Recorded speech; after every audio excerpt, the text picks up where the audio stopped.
The hammer fell against the red-hot steel with a rhythm that had long since stopped being conscious thought. Strike, turn, strike again. The metal sang its high, sharp protest sparks, scattering across the dirt floor of the forge like dying stars. Elijah Carver worked in the near darkness, the only light coming from the glowing mouth of his furnace and the single oil lamp hanging from a beam overhead. The lamp swung slightly in the night breeze that found its way through the gaps in the rough plank walls, making shadows dance and twist across his face. He was 37 years old, though the mirror, when he bothered to look, showed a man who could have been 50. His hair, once dark brown, now hung long and unkempt past his shoulders, streaked with premature gray. A wild beard covered the lower half of his face, hiding a jaw that had once been clean and military sharp. His eyes, pale gray-blue like winter ice, held a permanent weariness that no amount of sleep could cure. Those eyes had seen things, they remembered things, and sometimes, late at night when the work was done and the silence pressed in too close, those things came back with a clarity that made his hands shake. The shaking. That was why he worked at night. In the daylight, when the town was awake, and people might see his hands trembled unless they were gripping something. The hammer. The tongs, the reins of his horse.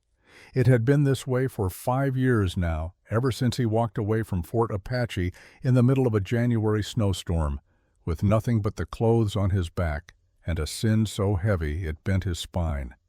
Strike, turn, strike. The hunting knife he was making slowly took shape, the blade emerging from the formless bar of iron through violence and heat. He had found in these 5 years of wandering that he was good at this work. There was an honesty to it. You heated metal until it glowed the color of sunset. You hit it until it took the shape you wanted. You plunged it into water, and the transformation was complete. Simple, direct. Unlike the war where you pulled a trigger from 300 yards away and watched through a scope as a man you had never met crumpled to the ground like a puppet with cut strings. The door to the forge creaked open. Eli did not look up. He knew who it was by the heavy footfalls and the jingle of spurs. Sheriff Tom Brennan was 50 years old, thick around the middle, with a face like weathered leather and eyes that had learned long ago not to show too much. He stood in the doorway for a moment, letting his vision adjust to the dim interior, then walked over to stand near the anvil. He did not speak. He knew better than to interrupt Eli mid-strike. Instead, he waited, watching the younger man work with the patient stillness of someone who understood that some men needed time to surface from wherever their minds had gone. Eli finished the heating set, the blade aside to cool, and only then looked up. "Sheriff," he said. His voice was rough from disuse. He did not talk much these days. "Eli," Brennan replied. He reached into his coat and pulled out a piece of paper, unfolding it carefully. "Got an order for you. Town council wants 30 sets of shackles and cuffs. Heavy duty. Need them in 2 weeks." Eli stared at the paper without taking it. "What for?"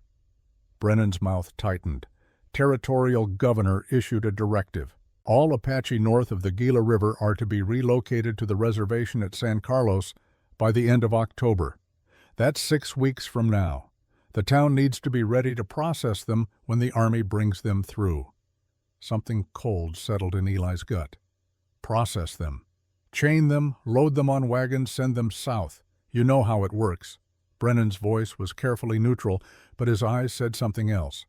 They said he did not like this any more than Eli did, but that liking or not liking was irrelevant. Orders were orders. Eli looked at the paper, then at the half-finished knife on his anvil. A weapon designed to kill. Shackles designed to bind. The products of his forge. "I'll have them ready," he said quietly. Brennan nodded, started to turn, then paused. "You doing all right out here, Eli? I know you keep to yourself, but winter's coming. Might be good to think about moving into town, finding steadier work." "I'm fine." "You don't look fine. You look like a man who's trying to beat himself to death one hammer blow at a time." There was no judgment in Brennan's voice, only a weary concern. Eli met his eyes. "Maybe I am." The sheriff sighed. "Well, try not to succeed at it. This town needs a decent blacksmith." He tipped his hat and left the door swinging shut behind him with a soft thud. Alone again, Eli stood motionless in the flickering light. 30 sets of shackles. He walked over to his stock of iron bar, calculating how much he would need. The math was simple. The implications were not. He thought of hands locked in those cuffs, ankles bound, family separated, children crying. The images came unbidden, mixing with older memories until he could not tell past from present. He reached for the whiskey bottle he kept on a high shelf, took a long pull, and felt the burn chase away nothing at all. That night he did not sleep. Instead, he stoked the forge hotter than necessary and began work on the shackles, telling himself it was just iron, just work, just survival. But when dawn came pale and cold through the eastern window, he looked at what he had made and felt the weight of every link. The next morning, Eli loaded a wagon with finished tools and hardware. A ranch up north near Ponderosa Fort had ordered a set of branding irons and some miscellaneous smithing work. The pay was good, and the ride would take him into the high country, away from the stifling heat of the valley floor. He hitched his bay gelding, a sturdy animal named Rain, to the wagon, and set out just after sunrise, when the air still held a hint of coolness. The road climbed steadily into the mountains, winding through stands of ponderosa pine and scrub oak. The higher he went, the easier it became to breathe. Up here the world felt cleaner, somehow less contaminated by human sin. Hawks circled overhead, riding the thermals, and once he saw a small herd of mule deer watching him from a rocky outcrop, their ears swiveling to track his passage. He made the delivery by early afternoon, exchanged minimal pleasantries with the ranch foreman, and started back. He should have taken the main road, but something in him wanted to delay his return to Copper Ridge, to the forge, to the pile of shackles waiting to be finished. So he took the old trail that cut through Red Canyon, a route that was rougher and slower, but which offered solitude and a kind of raw beauty that sometimes quieted the voices in his head. He was halfway through the canyon when he heard the gunfire. It came from below and to the west, echoing off the rock walls. Rifle shots, irregular, panicked. Then the sharper crack of military carbines, disciplined and methodical. Eli pulled Rain to a halt and listened. The shooting intensified briefly, then began to scatter and fade. A running fight. Someone was being pursued. Every instinct told him to turn around, to get out of the area, to not get involved. Getting involved was how good intentions turned into nightmares. But something else. Some stubborn remnant of the man he used to be before the war taught him to hate himself, made him guide Rain off the trail and up a rocky slope to a vantage point overlooking the canyon floor. What he saw made his blood run cold. 8 cavalry troopers, their blue uniforms dark with sweat, were engaged in a close-quarters fight with 3 Apache warriors. The Apache were outnumbered, outgunned, and clearly losing. Even as Eli watched, one warrior took a carbine round to the chest and went down hard, his body rolling limply down the slope. The remaining 2 fought with desperate ferocity, one firing arrows from behind a boulder, while the other, armed with a rifle that must have been taken from a dead soldier somewhere, provided covering fire. It was the third figure that froze Eli in place. She stood nearly 6.5 feet tall, a giant among her people, her shoulders as broad as any man's, her arms corded with muscle that flexed and bunched as she swung a stone war club with devastating force. Her long black hair was matted with sweat, and blood streaming behind her as she moved with a speed that should have been impossible for someone of her size. She wore buckskin leggings and a simple tunic, both darkened with moisture and grime. An arrow protruded from her left shoulder, the shaft broken off short, and blood ran freely down her arm. More blood stained her side, where a bullet had grazed her ribs. She was magnificent and terrible a warrior from an older age, and as Eli watched, she brought her club down on a trooper's skull with a sickening crack that echoed off the canyon walls. But there were too many. As one soldier fell, 2 more closed in. The woman spun, deflecting a bayonet thrust with her forearm, but the movement cost her. Another soldier fired from 10 feet away. The bullet took her high in the left side of her torso, spinning her half around. She staggered, went to one knee, and the troopers closed in for the kill. Then something unexpected happened. A whistle, sharp and urgent, came from the ridge above. The soldiers looked up, saw something Eli could not see from his position, and suddenly they were shouting to each other, pulling back mounting horses that had been left further down the canyon. In less than a minute, they were gone, riding hard to the east, leaving their dead behind. The two surviving Apache warriors vanished into the rocks like smoke. But the woman, the giant, she tried to stand and could not. She collapsed onto her side, her breathing harsh and ragged, one hand pressed to the gunshot wound, the other still gripping her club. Eli sat on his horse, hidden among the scrub pine, and watched her. He should leave. He knew that with absolute certainty. If he helped her, and anyone found out, he would be marked as a traitor, hunted down, probably hanged. If he left her, she would die within hours, either from blood loss or from exposure when the cold mountain night set in. The choice should have been simple. But then the woman turned her head, and her eyes met his across the distance. They were dark, almost black, burning with pain and rage, and something else he could not name. She did not cry out. She did not beg. She simply looked at him. And in that look he saw a recognition that chilled him to the bone. She knew what he was. She knew he was white, probably military or former military. She knew he was the enemy. And yet she did not look away. The moment stretched, became unbearable. Eli's hands tightened on the reins. Rein shifted nervously beneath him, sensing his rider's agitation. In his mind, unbidden, came a memory, a canyon not unlike this one. Winter 5 years ago. He was in a sniper position, on a ridge rifle rested on a flat rock scope, trained on a group of Apache fleeing through the snow.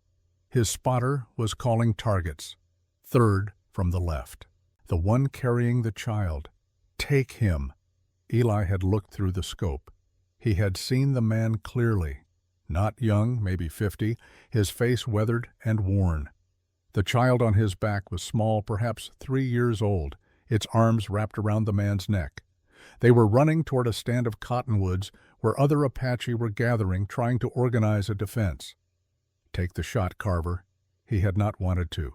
Everything in him had screamed that this was wrong, that shooting a man carrying a child was murder, not war. But his finger had tightened on the trigger anyway, muscle memory overriding conscience. And then the world had exploded in sound and smoke as the rest of the line opened fire, and when the echoes faded, the man and child were both down in the snow, red spreading beneath them. Except that was not what happened. That was what he had believed for 5 years. That was the memory that woke him in the night, drenched in sweat, hands shaking. But he had never actually seen that man fall through his scope, had he? The smoke had obscured his view. By the time it cleared, the scene was chaos, and he had been aiming at other targets, following orders, doing his duty. But duty or not, 7 Apache had died by his hand that day. 7 confirmed kills. He had the commendations to prove it, locked in a trunk somewhere, never looked at.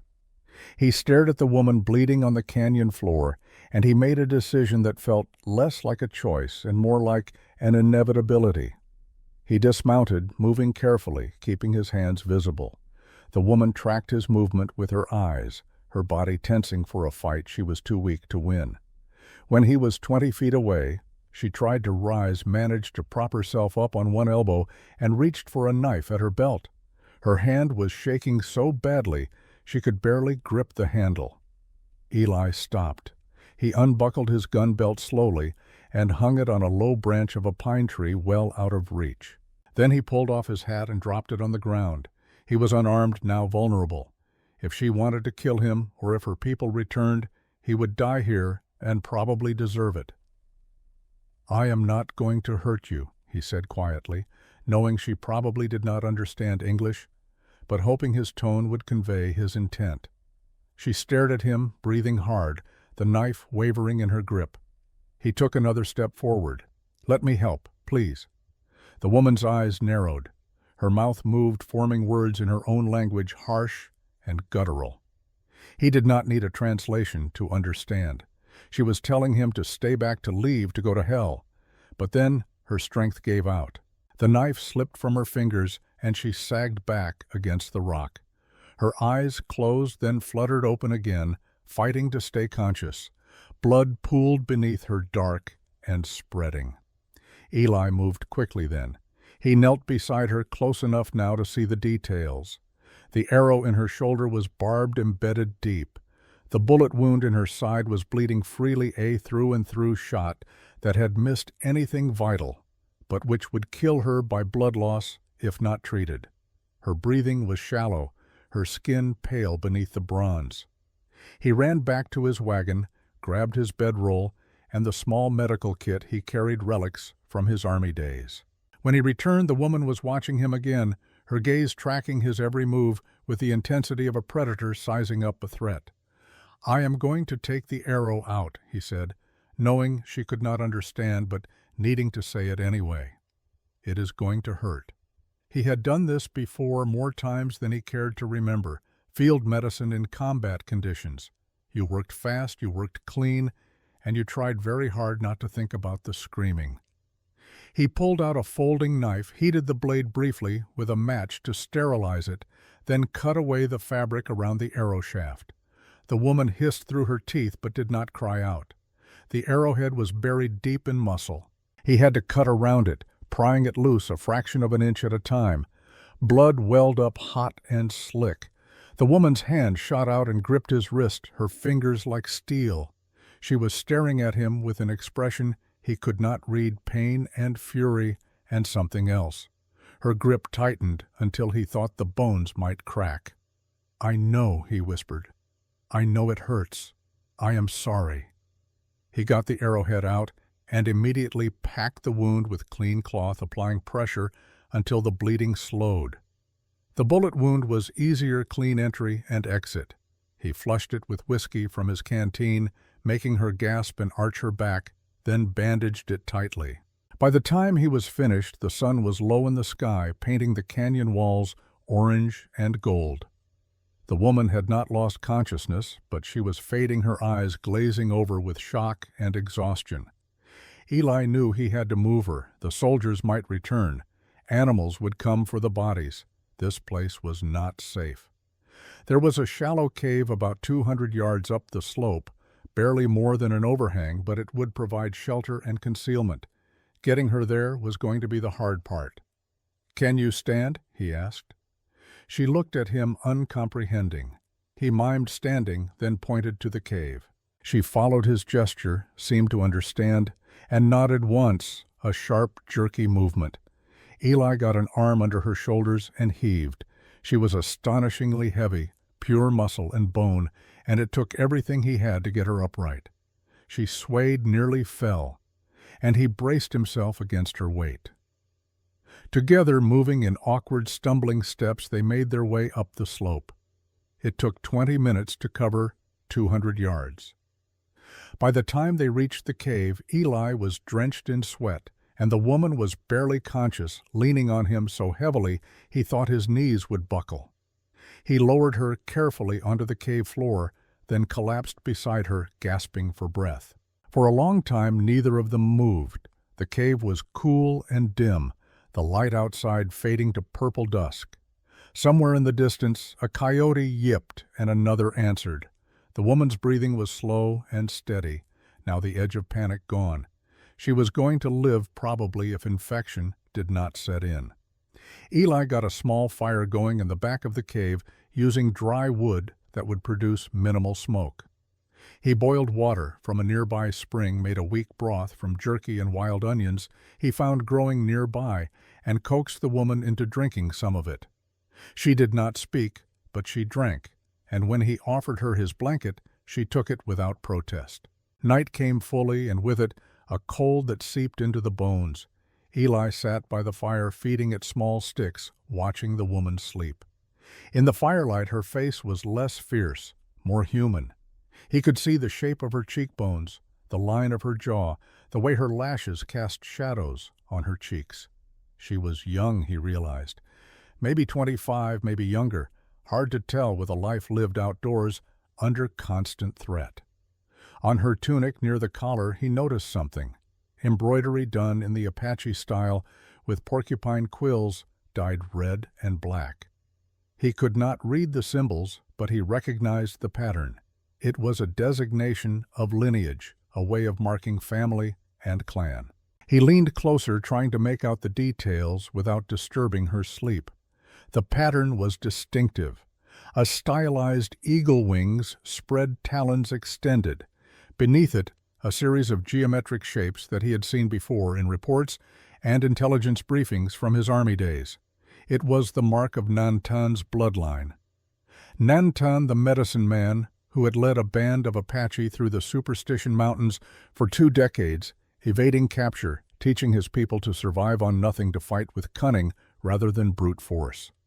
Nantan, who had been killed in the winter of 1878 at a place called Black Canyon. Eli felt the world tilt beneath him. His hands began to shake, not the usual tremor, but a violent shuddering that made his teeth chatter. He stood up abruptly, walked to the mouth of the cave, and stared out at the darkness. Black Canyon. He had been there. 3rd Cavalry attached as a sniper to Captain Reynolds' company. Their orders had been to intercept a group of Apache fleeing the reservation, to stop them by any means necessary. They had stopped them. Permanently. He remembered the snow, the way it had muffled sound made everything feel distant and unreal. He remembered lying prone on a ridge rifle across a flat rock scope, dialed in to 300 yards. He remembered his spotter, Sergeant Hodge, calling targets in a bored monotone. 3rd group, the one with the child, take him. And he had, or he thought he had, the smoke, the confusion, the chaos of overlapping fire. He had pulled the trigger, felt the recoil, seen the figure go down. A clean shot, a confirmed kill. Except now, 5 years later, lying awake in the darkness, he could not remember actually seeing the body. He could not remember verifying the target. He just remembered the shot, the smoke, and the terrible certainty that he had killed a man carrying a child to safety. If this woman was Nantan's daughter, then the man he had shot might have been her father. The realization hit him like a physical blow. He doubled over, bracing his hands on his knees, fighting the urge to vomit. Behind him, the woman stirred, murmured something in her sleep, and was quiet again. Eli straightened slowly, forcing himself to breathe, to think. He should tell her. That was the right thing to do, was it not? To confess, to give her the chance to know who had destroyed her family. But the words stuck in his throat, bitter and cowardly. What would he even say? I think I might have killed your father, I am not sure. But there is a good chance. The hours crawled past. Eli did not sleep. He sat by the dying fire, staring at the woman, and felt the weight of 5 years of running, of hiding, of pretending he could outrun what he had done, settle onto his shoulders like a yoke of lead. Dawn came gray and cold. The woman woke slowly, blinking against the pale light. She sat up with a wince, testing her injuries, and found them bandaged and stable. She looked at Eli, and for the first time there was something other than hostility in her eyes. Confusion, perhaps, a wary curiosity. Eli cleared his throat. How do you feel? She did not answer, but she touched the bandage on her shoulder, then the one on her side, as if confirming they were real. He reached into his saddlebag and pulled out a piece of hardtack, offering it to her. She took it cautiously, sniffed it, then bit into it with strong white teeth. They ate in silence, the fire reduced to embers, the morning birds beginning their song outside. After a while the woman spoke. Her voice was deeper than he had expected, rough from disuse or pain or both. She said something in Apache, a string of words that meant nothing to him. Then she tried again, this time in halting English. Why you help? The question was simple. The answer was anything but. Eli looked at her, at this woman who was easily 6 inches taller than him, who could probably break him in half, even wounded, who had every reason to hate him on sight. He thought about lying, about making up some noble reason, but he had lied enough to himself and others. Because I owe your people a debt, he said quietly. Her eyes narrowed. "White man owe nothing. White man take." "I took," he admitted, "more than I can ever give back, but maybe I can start by helping you." She studied him for a long moment, her gaze searching his face for deceit or weakness. Whatever she saw there seemed to satisfy, or at least not alarm her, because she nodded slowly. "You soldier," she said. It was not a question. Was not anymore. Why not? Eli looked down at his hands, at the scars and calluses, at the faint tremor that never quite went away. "Because I could not do it anymore. The killing." The woman made a sound that might have been a laugh or a snort of derision. "All white men kill, soldier or not." "You are right," he said. "We do." They sat in silence for a while longer. Then the woman asked, "What name?" "Elijah. Elijah Carver. People call me Eli." "Eli," she repeated, testing the sound. Then she pointed to herself. "Ayasha." "Ayasha," he echoed. It meant something, he thought, but he did not know what. A name from a language he had never bothered to learn even when he was hunting her people through the mountains. She touched the embroidery on her tunic, the eagle symbol, and said something in Apache that he did not catch. But he understood anyway. She was telling him who she was, where she came from. She was Nantan's daughter. Confirmation of what he had feared. His heart hammered against his ribs. The moment had come. He could tell her, now could lay the truth at her feet and accept whatever judgment she delivered. Or he could stay silent, could carry this secret a while longer, could pretend that this fragile peace between them was not built on a foundation of blood and lies. Before he could decide, Ayasha spoke again. "You take me home, home, to her people wherever they were hiding in these mountains, to safety to her family." It was a simple request. It was also suicide. If he walked into an Apache camp, they would kill him on sight, white skin or no white skin, good intentions or no good intentions. But looking at her, at the way she held herself, despite the pain, at the fierce pride in her eyes, even now he found himself nodding. "Yes," he said, "I will take you home." She studied him again, and this time when she looked at him, there was something else in her expression. Not trust, not yet, but maybe the beginning of it. The first crack in a wall that had been built over lifetimes of grief and betrayal. They rested through the day, letting her body recover some strength. Eli kept watch, listening for sounds of pursuit, but the canyon remained quiet, except for the wind and the occasional call of a raven. By late afternoon, Ayasha was able to stand on her own, though she moved stiffly and favored her wounded side. He helped her down to where he had left his wagon and horse. Rain nickered nervously at the side of Ayasha, but settled when Eli stroked his neck and spoke to him in low tones. Getting Ayasha into the wagon was a challenge. She was tall enough that sitting normally was awkward, and her injuries made every movement painful. Eventually, they worked out a system where she could half recline against the sideboard, one leg stretched out, the other bent. "Which way?" Eli asked, gathering the reins. Ayasha pointed northeast toward the higher peaks. "Sleeping Rock Valley, 3 days." 3 days. 3 days of traveling through country where any patrol or settler might see them, might report them, might decide to take matters into their own hands. 3 days of risking everything for a woman he had known less than 24 hours. Eli clicked his tongue and Rain started forward. The wagon creaked and swayed over the rough ground, heading away from Copper Ridge, away from his forge and his life, and everything he knew. He did not look back. They traveled slowly, keeping to game trails and avoiding the main roads. At night they made cold camps, no fires to give away their position. Ayasha did not speak much, and when she did, it was in short, clipped sentences. How far to water, when to rest, whether the high ridge or the low valley. But on the second night, as they sat in the darkness, under a sky so thick with stars, it seemed unreal. She broke the pattern. "You say you owe debt," she said. What debt? Eli had been dreading this question. He stared up at the Milky Way, a river of light across the void, and tried to find words that would not sound like excuses. "I was a soldier," he began, "a sharpshooter, sniper. My job was to kill from a distance people who never saw me coming. I was good at it. Too good." He paused, swallowed hard. "In the winter of 1878, my unit was sent to stop a group of Apache who had left the reservation. We found them in a place called Black Canyon." Beside him, Ayasha went very still. He could feel the weight of her attention, sharp and focused. "We were told they were hostile, that they were raiding settlements, killing settlers. We were told to stop them by any means necessary, so we did." His voice cracked, and he had to stop, had to force himself to continue. "I do not know how many I killed that day. 7, they said in the after-action report. 7 confirmed kills. Men, women, anyone who ran." The silence that followed was absolute.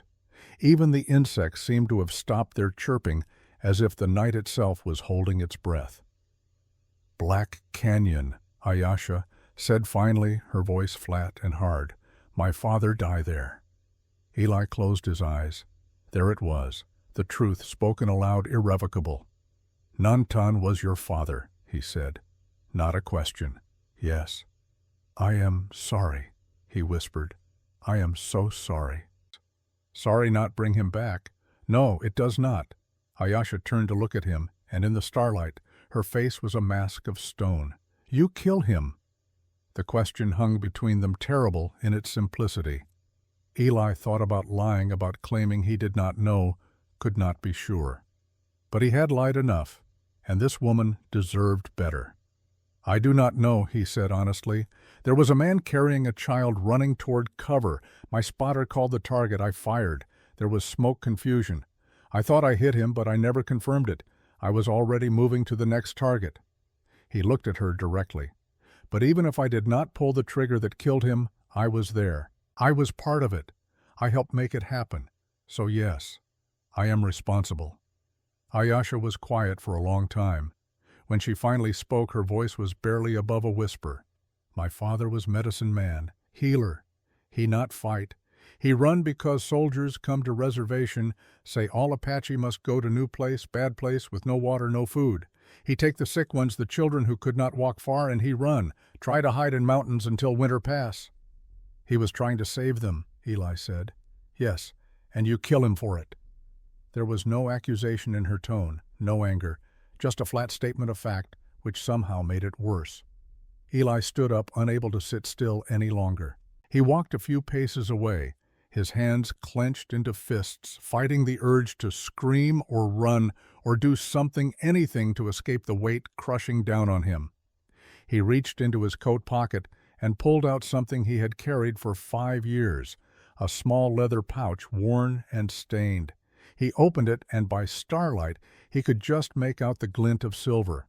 A necklace Apache made with a pendant in the shape of an eagle, wings spread. He had found it at Black Canyon in the snow near one of the bodies. He had picked it up without thinking, slipped it into his pocket, and carried it with him when he deserted a week later. It had been his penance, his reminder, his way of never letting himself forget. He walked back to Ayasha and held it out to her. She took it, her fingers trembling as they closed around the familiar metal. She stared at it, then raised her eyes to his face. "This is his," she said. "My father's. I make it for him when I am 12 years old." "I know," Eli said. "I mean, I did not know who it belonged to, but I knew it was important. I kept it. I thought maybe someday I could return. It could make things right somehow. But you cannot make this right, can you?"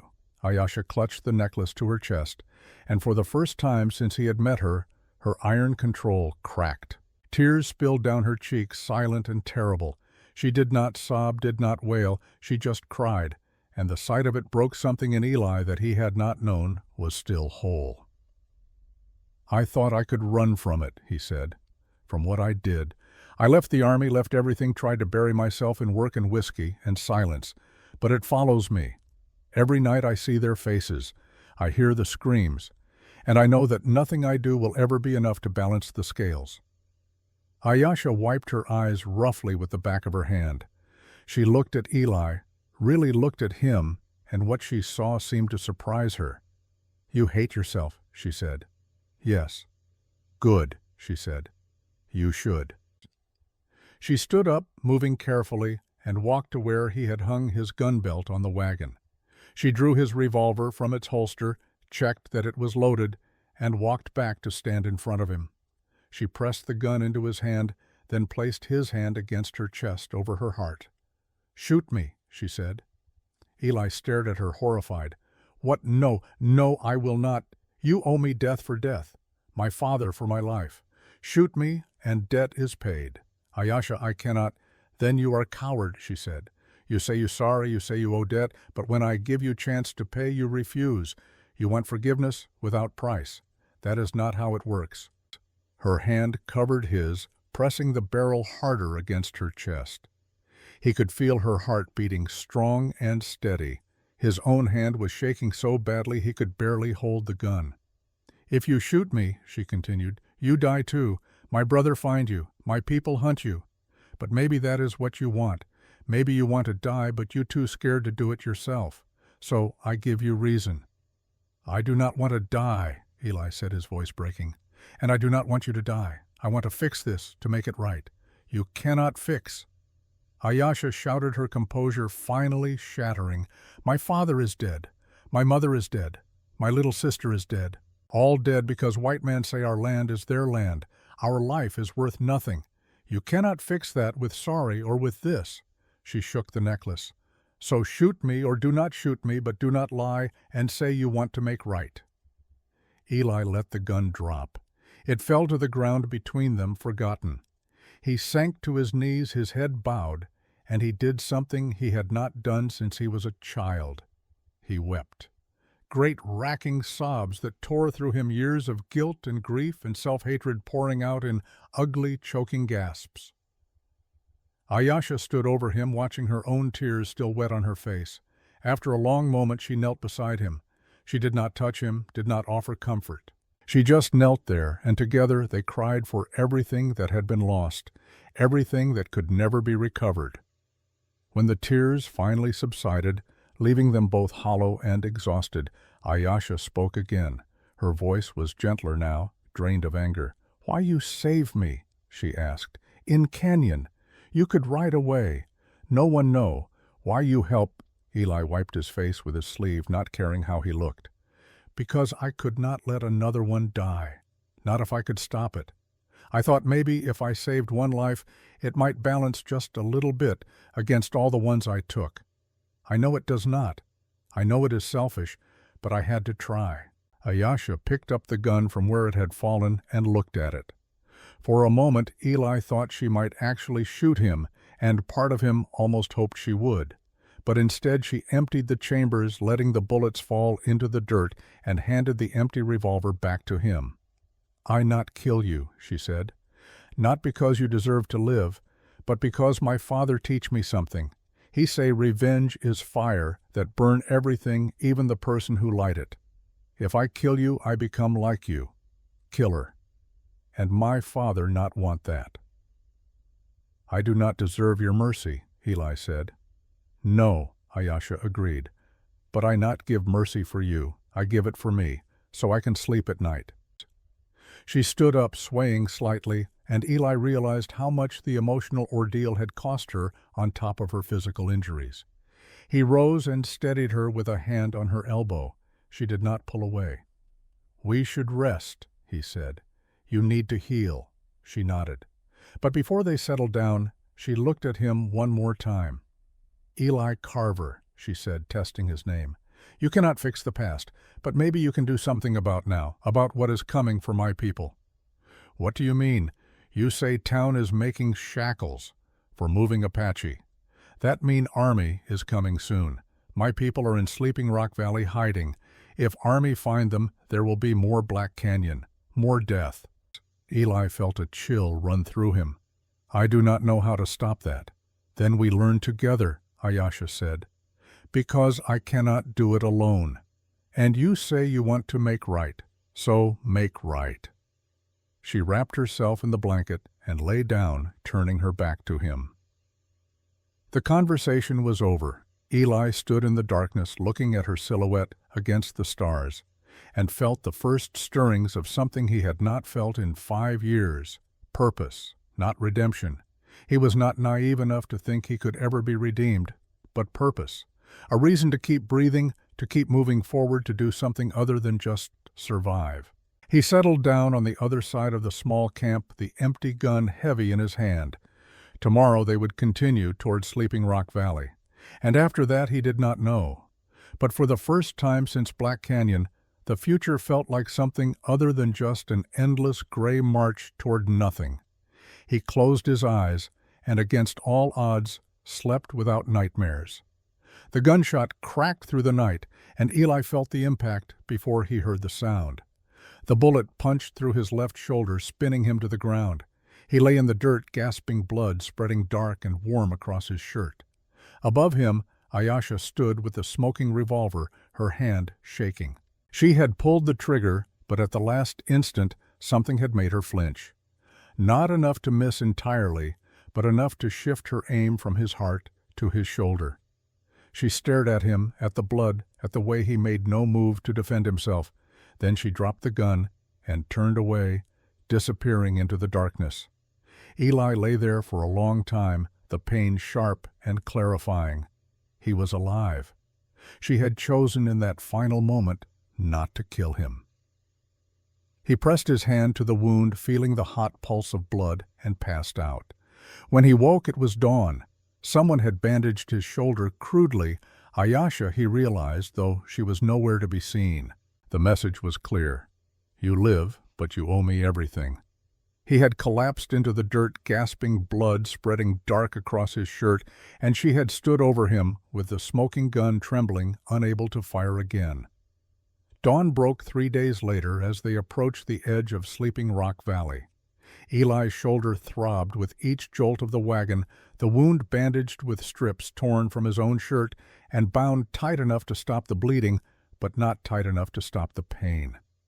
Ayesha sat beside him now, rather than in the back, her injuries healing faster than his, her natural strength reasserting itself. They had not spoken much since that night. The confession hung between them like smoke, visible but untouchable. Eli kept his eyes on the trail. Ayesha watched the ridgelines, alert for patrols or threats. They moved through the high country like ghosts, two damaged souls, bound together by circumstance and blood. "Stop here," Ayesha said suddenly. Eli pulled rein to a halt. They were at the mouth of a narrow canyon, its walls rising steep on either side, choked with juniper and scrub oak. Ayesha climbed down from the wagon, moving with the careful deliberation of someone testing their limits. She walked a few paces forward, studying the ground, then looked back at him. "From here, I go alone," she said. Something twisted in Eli's chest. "I thought I was taking you home."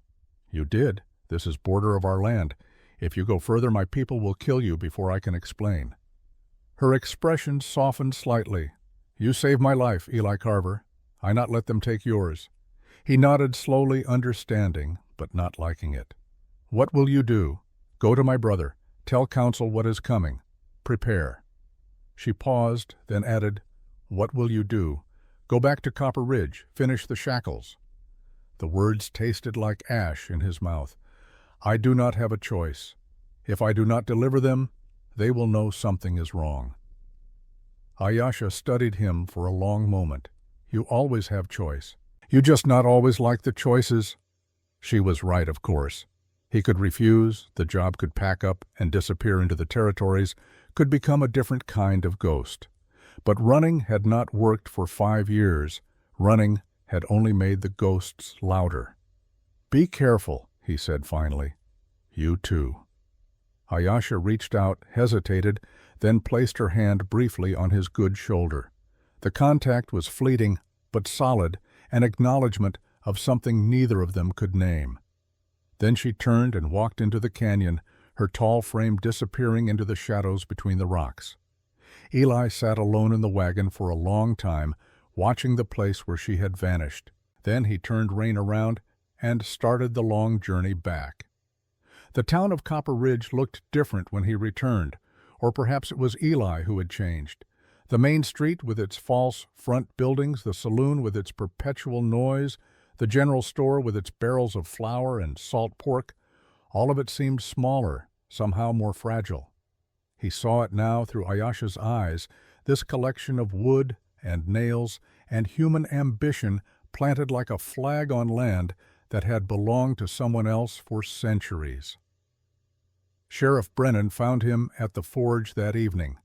Eli was working despite his injured shoulder, the hammer falling with less force but the same rhythm. Strike, turn, strike. The links of chain slowly taking shape. "You look like hell," Brennan observed, leaning against the doorframe. "Feel worse." "Where have you been?" "You were supposed to be back 3 days ago." Eli did not look up from his work. "Got delayed. Wagon trouble."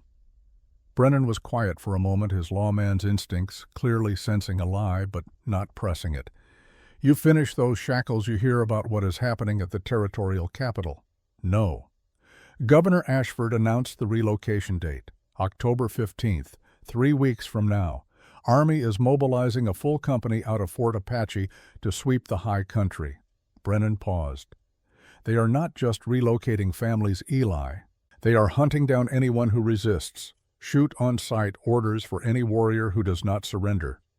The hammer slipped from Eli's grip, clanging against the anvil. "That is not relocation. That is extermination." "That is politics," Brennan corrected.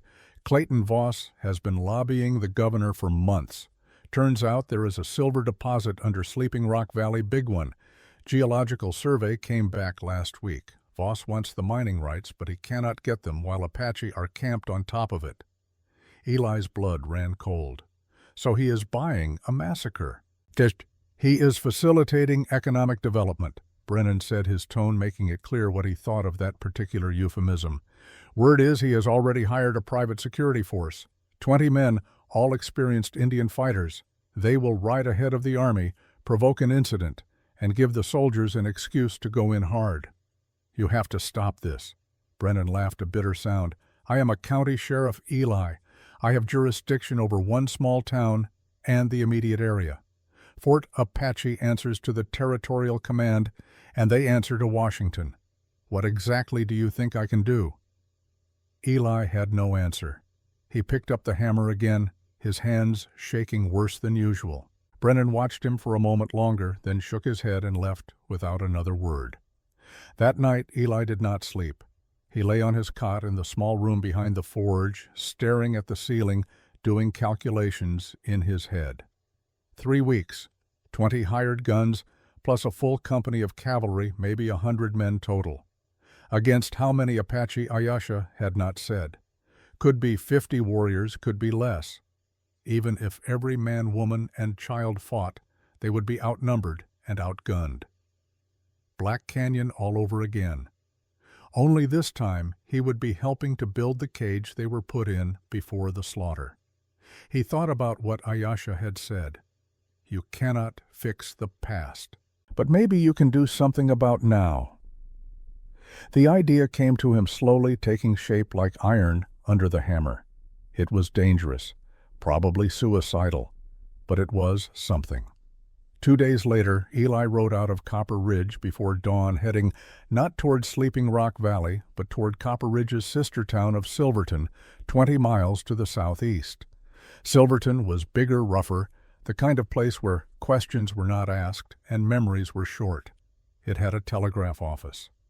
He composed the message carefully, addressing it to a name he had not spoken in 5 years.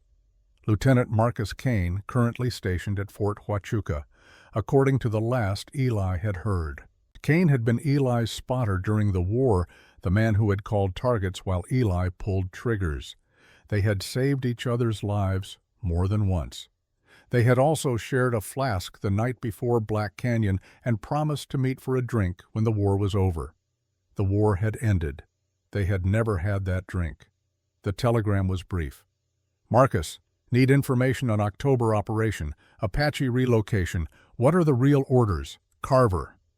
He paid the telegrapher, a thin man with ink-stained fingers who did not care what the message said as long as the money was good, and rode back to Copper Ridge to wait.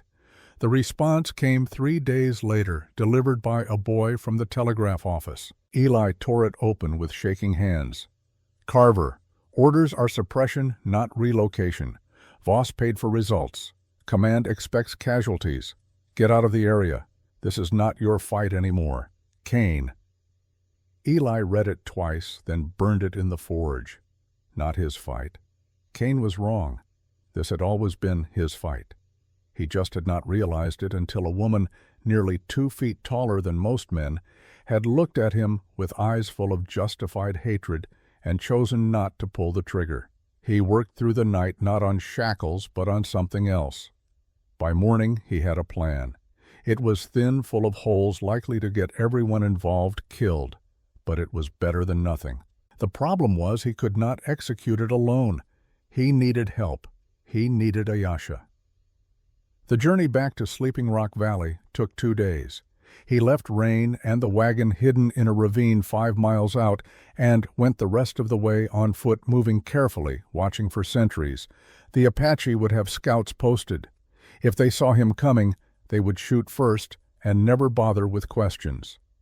He almost made it to the canyon mouth before the arrow appeared, materializing out of empty air to embed itself in the ground 2 inches from his left boot. Eli froze.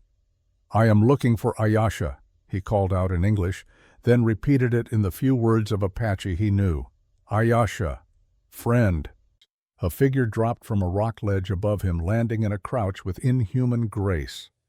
It was a man, early 30s, tall though not as tall as Ayasha, his body a network of scars and hard muscle. He had a rifle pointed at Eli's chest, and an expression that promised absolutely nothing good. "White man does not have friends here," the man said in perfect English. "I helped Ayasha. After the fight in Red Canyon, I brought her home." The rifle did not waver. "She told us. She also told us you are the one who killed our father." Eli's breath caught. This, then, was Tahoma, Ayasha's brother. The resemblance was there in the cheekbones, the set of the jaw, the burning intelligence in the eyes. But where Ayasha had shown him a glimpse of mercy, Tahoma showed nothing but cold calculation. "I was there," Eli admitted, "at Black Canyon. I did not pull the trigger that killed him, but I was part of it. I am guilty. Then why should I not kill you now? Because I have information about the army, about what is coming." Eli met Tahoma's gaze directly. "And because your sister let me live for a reason. Talk to her. Let her decide." Tahoma considered this, his finger resting lightly on the trigger. Then he whistled a sharp 2-note call. 3 more warriors emerged from concealment, surrounding Eli completely. Tahoma lowered his rifle slightly, but did not put it away. "Walk," he commanded. "Any wrong move, you die." They took him through a series of switchbacks and hidden trails, a route designed to confuse and disorient. Eli lost track of direction within minutes. Finally, they emerged into a hidden valley, small and green, fed by a spring that bubbled up from between the rocks. A dozen wickiups were scattered around the valley floor, smoke rising from cooking fires. Perhaps 50 people total, Eli estimated, maybe 30 of them capable of fighting, against 100 soldiers and 20 professional killers. Ayasha saw him before he saw her. She was carrying water from the spring, a large clay vessel balanced on her shoulder as if it weighed nothing. When she spotted Eli being escorted at gunpoint, she set the vessel down carefully and strode over her face, unreadable. "Why are you here?" she asked. "I have information. The army is not coming to relocate you. They are coming to wipe you out." "October 15th, 3 weeks," Tahoma spat on the ground. "We already know this. We have scouts. We have eyes." "Do you know about the mining company? About why they want you dead?" That got their attention. Ayasha and Tahoma exchanged glances. "What mining company?" Ayasha asked. Eli told them about Clayton Voss, about the silver deposit, about the hired guns and the manufactured incident. He told them about the telegram from Kane about the orders for suppression rather than relocation.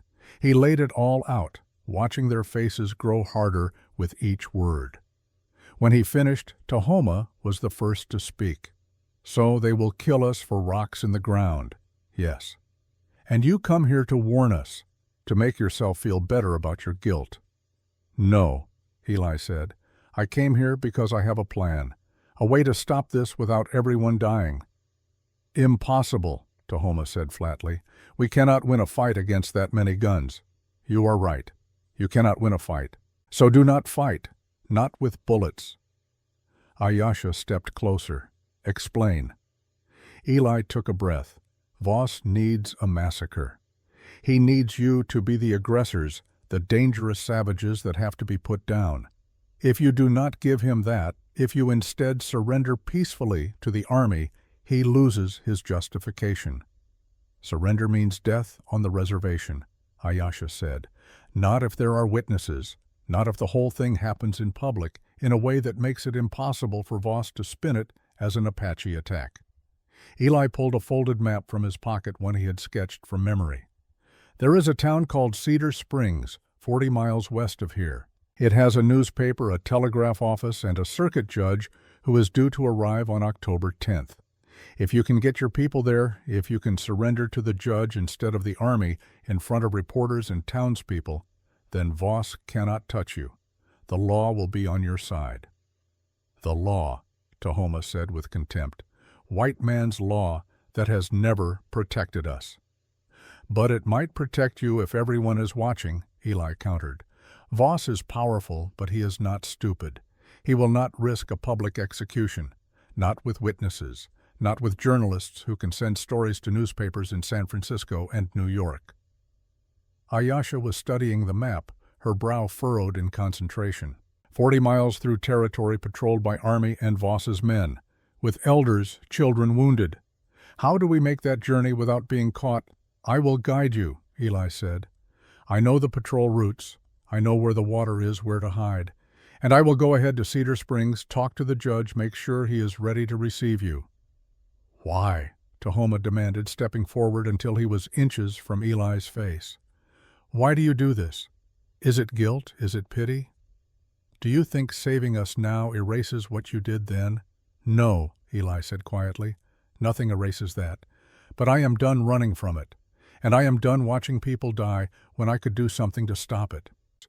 Tahoma looked ready to argue further, but Ayasha placed a hand on his arm. "Brother, we need to talk. Alone." They withdrew to one of the wickiups, leaving Eli standing in the center of the camp under the watchful eyes of armed warriors. He could hear raised voices from inside the shelter, Ayasha and Tahoma arguing in rapid fire. Apache. The conversation went on for nearly an hour. When they emerged, Ayasha's face was set in grim determination. "We will try your plan," she said. "But if this is a trick, if you lead soldiers to us, I will kill you myself." "Understood. And you will not guide us. You will stay here with the people until we reach Cedar Springs. You will be our prisoner. That way, if something goes wrong, we have leverage." Eli had not expected that, but it made sense from their perspective. "All right." "We leave in 3 days," Ayasha continued. "That gives the scouts time to check the route to make sure your information is correct. If they find army patrols where you say they will be, then maybe we trust you a little. If not—" She did not finish the sentence. She did not need to. Those 3 days were the strangest of Eli's life. He was given food and water, treated with wary courtesy, but never allowed to be alone. He slept in a wickiup with 2 warriors who watched him in shifts. During the day, he helped where he was allowed, carrying water, gathering firewood, even helping to repair a broken axle on one of the travois that would carry the elderly and injured. The children watched him with wide eyes, staying well back but curious. One small boy, perhaps 6 years old, eventually worked up the courage to approach. He stared up at Eli, then reached out and touched his pale skin with one finger as if checking to see if it was real. "Careful," Eli said gently. "I might be contagious." The boy did not understand the words but caught the tone. He giggled and ran back to his mother, who pulled him close and gave Eli a look that mixed fear with something that might have been grudging respect. On the second day, an old woman approached him. She was tiny, wizened, her face a map of wrinkles, but her eyes were sharp as obsidian. She spoke no English, but through gestures and a younger woman translating, she made her meaning clear. She wanted to see his shoulder wound. Eli removed his shirt, revealing the bandage. The old woman unwrapped it, examined the bullet hole with practiced efficiency, then made a disapproving sound. She returned with a poultice that smelled of sage and other herbs Eli could not identify. She packed it into the wound, rewrapped it with clean cloth, and gave him a stern lecture in Apache that the translator summarized as, "You are stupid for letting it get infected. Use this twice a day or lose the arm." That night, as Eli lay in the wickiup listening to the sounds of the camp settling for sleep, Ayesha appeared at the entrance. "Come," she said, "walk with me." They walked in silence to the edge of the valley where the spring emerged from the rocks. The moon was nearly full, painting everything in shades of silver and shadow. Ayesha sat on a flat boulder, and after a moment Eli sat beside her, careful to keep some distance between them. "My scouts confirm your information," she said. "The patrol routes are where you said. The water holes are where you said. You do not lie, at least not about this." "I have lied enough," Eli said. "I am trying to stop." She was quiet for a while, her gaze on the water. "My brother wants to kill you. Many others do too. They say you cannot be trusted, that this is a trap." "What do you say?" "I say, I do not know." She turned to look at him. "You confuse me, Eli Carver. You are my enemy. You are part of the thing that destroyed my family, but you also saved my life. You also came back knowing you might die to warn us. I do not understand you." "I do not understand myself," Eli admitted. "For 5 years I thought I killed your father. I carried that weight every day, every hour. It made me want to die, but I was too much of a coward to do it. Then I found out it was not me. Another soldier pulled that trigger. And you know what? It did not make me feel better.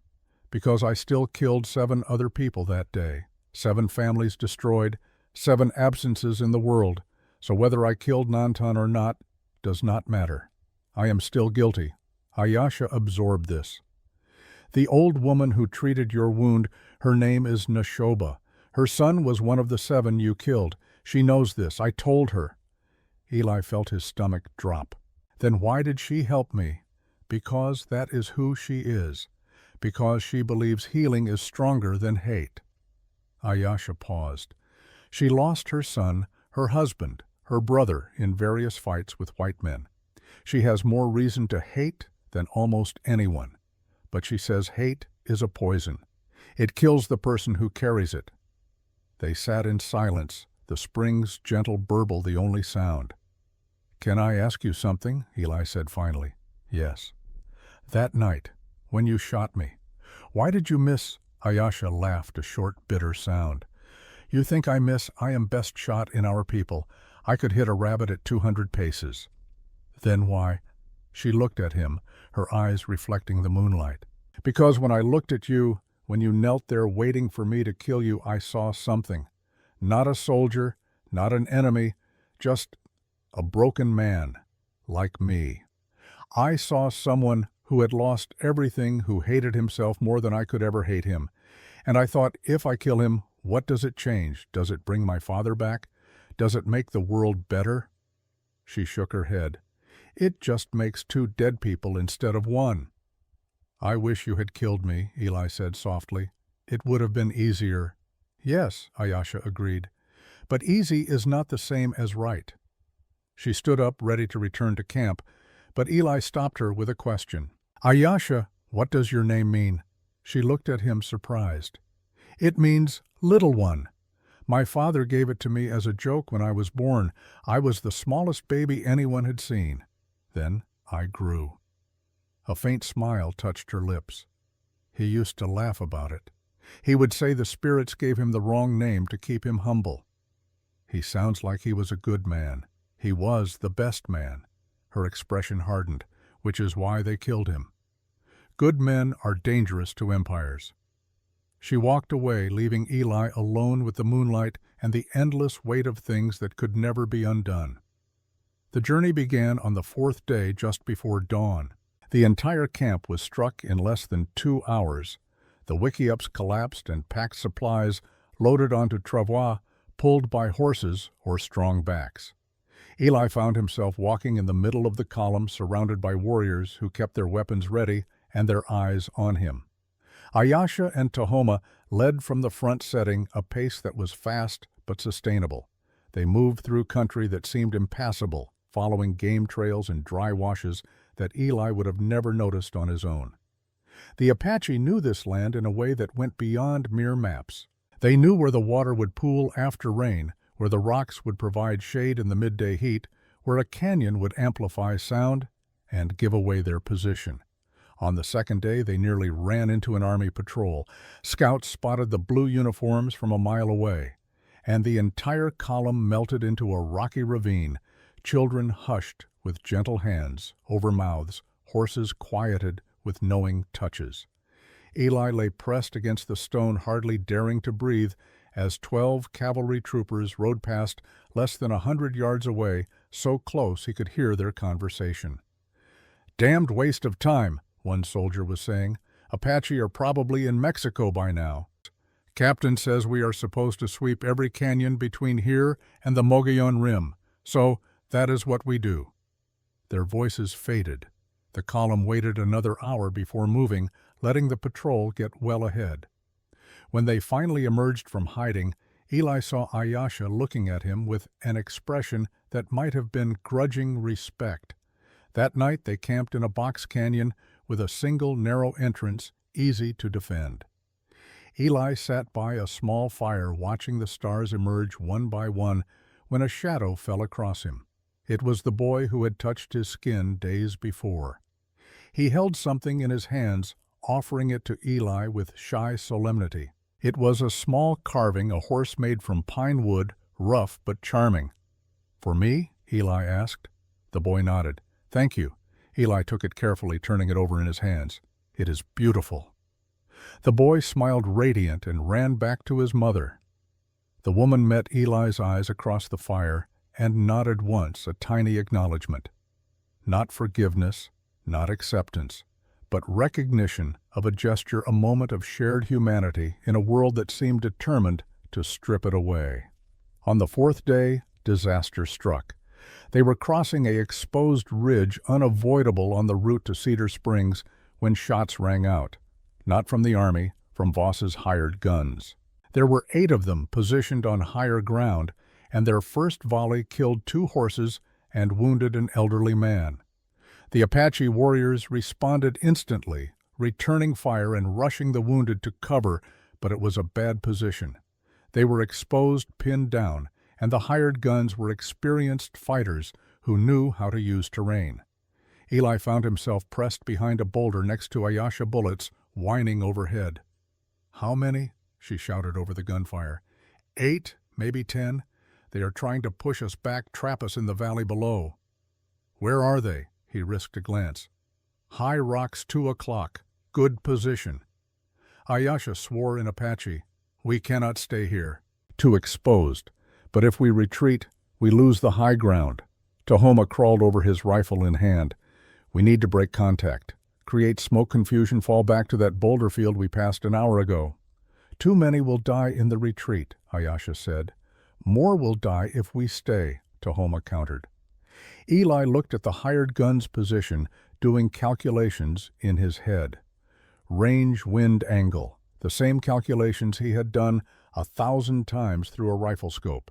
His hands were shaking, as they always did, but his mind was clear.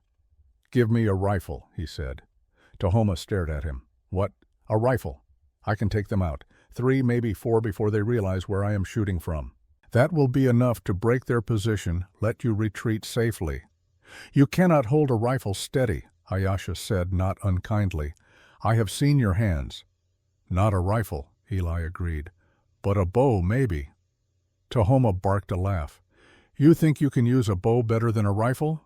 "I do not know," Eli admitted. "But I would like to try." Something passed between Ayasha and her brother, a silent communication. Then Tahoma unslung the bow from his back and handed it to Eli along with a quiver of arrows. "Do not miss," he said. Eli nocked an arrow, feeling the pull of the string, the balance of the weapon. It was different from a rifle, more organic, requiring a different kind of precision. But his hands, those treacherous, shaking hands, were steadier with the bow than they had been with any gun in 5 years. He rose slightly, drew, aimed at the figure furthest to the right, released. The arrow flew true, taking the man in the upper chest. He toppled backward with a cry. Before his companions could react, Eli had knocked and released again. The second arrow missed, clattering off rock. The third took another man in the shoulder. Now the hired guns were scrambling, trying to relocate, no longer confident in their superior position. Tahoma and the other warriors used the confusion to lay down suppressing fire, and Eli kept shooting arrow after arrow, not all hitting, but enough forcing the enemy to keep their heads down. "Now," Ayasha shouted, "everyone move!" The retreat was orderly despite the chaos. The warriors covered the families, moving them quickly down the slope and into the boulder field. Eli was the last to leave the position, walking backward, bull ready, covering their escape. A bullet creased his leg, shallow but burning. Another clipped his ear so close he felt the heat. But he kept moving, kept shooting until they were out of effective range, and the hired guns did not dare follow into the boulder field where the advantage would shift. They regrouped an hour later, doing a quick count. 2 dead, 5 wounded, but everyone else accounted for. Ayasha found Eli sitting against a rock, trying to bandage his leg with shaking hands. "Let me," she said, kneeling beside him. Her touch was gentle despite her size and strength. She cleaned the wound, applied the same sage poultice Neshoba had used on his shoulder, and wrapped it efficiently. "Where did you learn to shoot a bow?" she asked. "I did not," Eli said. "I just tried. Figured it could not be worse than a rifle." "You saved lives today. I took lives too. Those men I shot, they might be dead. They were trying to kill children," Ayasha said flatly. "Do not waste guilt on them." Eli looked at her, this woman who had every reason to hate him, who was instead carefully tending his wounds. "Thank you," he said, "for trusting me with the bow." "I did not trust you," she corrected. "I was desperate. But you did well." She paused. "My brother says you fight like Apache now. He means it as a compliment. Tell him I am honored." She stood ready to return to the others, but hesitated. "Eli, when we get to Cedar Springs, when this is over, what will you do?" "I do not know," he admitted. "I have not thought that far ahead." "Think about it," she said. "Because you cannot go back to what you were. That man is dead. You need to decide who you will be now." That night the camp was subdued. They had lost friends, family. The hired guns had found them, despite their precautions, which meant Voss knew they were moving. The race was on now, and Cedar Springs was still 15 miles away. Eli found himself unable to sleep. He walked the perimeter of the camp, keeping to the shadows, when he encountered Neshoba, the old medicine woman. She was sitting on a flat rock, grinding herbs with a stone pestle, humming softly to herself. She looked up as he approached, and to his surprise, gestured for him to sit. He did, settling carefully onto the ground nearby. She continued her work for a moment, then spoke in Apache. Eli did not understand the words, but her tone was gentle, almost conversational. A younger woman, one of the scouts, happened to be passing and paused. "She says you have death inside you," the scout translated, "but also life. She says these things are at war in your spirit." Eli nodded slowly. "She is right." Neshoba spoke again, longer this time. The scout listened, then translated, "She says her son, the one you killed, his name was Keel. He was 23 years old. He liked to sing and to make his daughter laugh. He was teaching her to ride when the soldiers came." Eli felt tears burning his eyes. "I am sorry. I am so sorry." More Apache, softer now. "She says sorry is a word. It is air and sound and nothing more. What matters is what you do with your life now. You can carry the death inside you until it poisons everything. Or you can use it to make you stronger, to protect life instead of taking it." She says the choice is yours." Neshoba reached out and placed her small, weathered hand on Eli's head, murmuring something that sounded like a blessing. Then she stood, gathered her herbs, and walked away into the darkness, leaving Eli sitting alone with tears streaming down his face. He sat there for a long time, feeling something shift inside him. Not forgiveness. He did not deserve that, and might never. But something else. A loosening of the knot that had been strangling him for 5 years. Permission maybe to try to be better. To do better. When he finally returned to his sleeping place, Ayesha was waiting by the fire. She looked up as he approached. "Cannot sleep. Not yet." He sat down across from her. "Neshoba told me about her son, about Kayla. I know. She told me she would. How can she be so kind to me, after what I did?" Ayesha poked at the fire with a stick, sending sparks spiraling into the night. "Because she has learned something most people never do. That revenge and justice are not the same thing. Revenge is about making yourself feel better by making someone else feel worse. Justice is about making things right, or as right as they can be." She looked at him directly. "You cannot make things right with Cale. He is dead, but maybe you can make things right with the living. Is that what I am doing?" "Making things right. I do not know yet," Ayesha said honestly. "Ask me again when we reach Cedar Springs, if we reach Cedar Springs." 2 days later, battered and exhausted, they saw the town in the distance. Cedar Springs was small, just a cluster of buildings around a central square, but it had what they needed: a telegraph office, a newspaper office, and, most importantly, a visiting circuit judge who happened to be in town for the monthly court session. They made camp in the hills outside town as the sun set. Ayesha, Tahoma, and Eli approached on foot under cover of darkness, scouting the layout. The town was quiet, peaceful, utterly unaware that its normal routine was about to be shattered. "Tomorrow morning," Ayesha said, "we walk in together, all of us, families first, warriors last. We show them we come in peace." "And if they panic, if they think it is an attack?" Tahoma asked. "That is why Eli goes first," Ayesha said, looking at him. "You go in tonight. You talk to the judge, explain what is happening, make sure he is ready. We need him on the steps of the courthouse when we arrive. We need it to be official." Eli nodded. "I will do it." "If you betray us now," Tahoma said quietly, "I will hunt you to the ends of the earth." "I know." Ayesha placed a hand on Eli's arm. "Be careful. And Eli, thank you."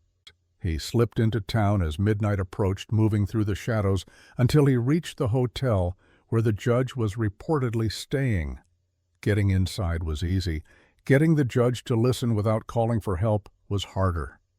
Judge Horace Whitmore was in his 60s, silver-haired and dignified, and when Eli knocked on his door at 2 a.m, he answered with a derringer in his hand and suspicion in his eyes. "Sir," Eli said quickly, hands raised, "my name is Elijah Carver. I need 5 minutes of your time. It is a matter of life and death." Something in Eli's face must have convinced him, because Whitmore lowered the gun and stepped aside. "Talk fast." Eli told him everything. The silver deposit, Voss's scheme, the Army's orders, the Apache families trying to surrender peacefully.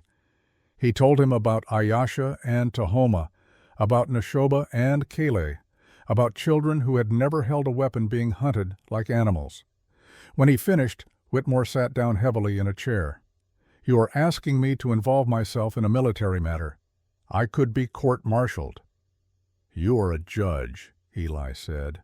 "Your job is to uphold the law. These people have committed no crime. They just want to live. Is that not the most basic right of all?" Whitmore was quiet for a long time. Then he said, "When do they arrive?" "Dawn. They will come to the courthouse. If you are there, if you officially take them into your custody for processing as asylum seekers, the Army cannot touch them without going through you first. It buys time. Time to get lawyers involved, to get newspapers involved, to make this public enough that Voss cannot bury it."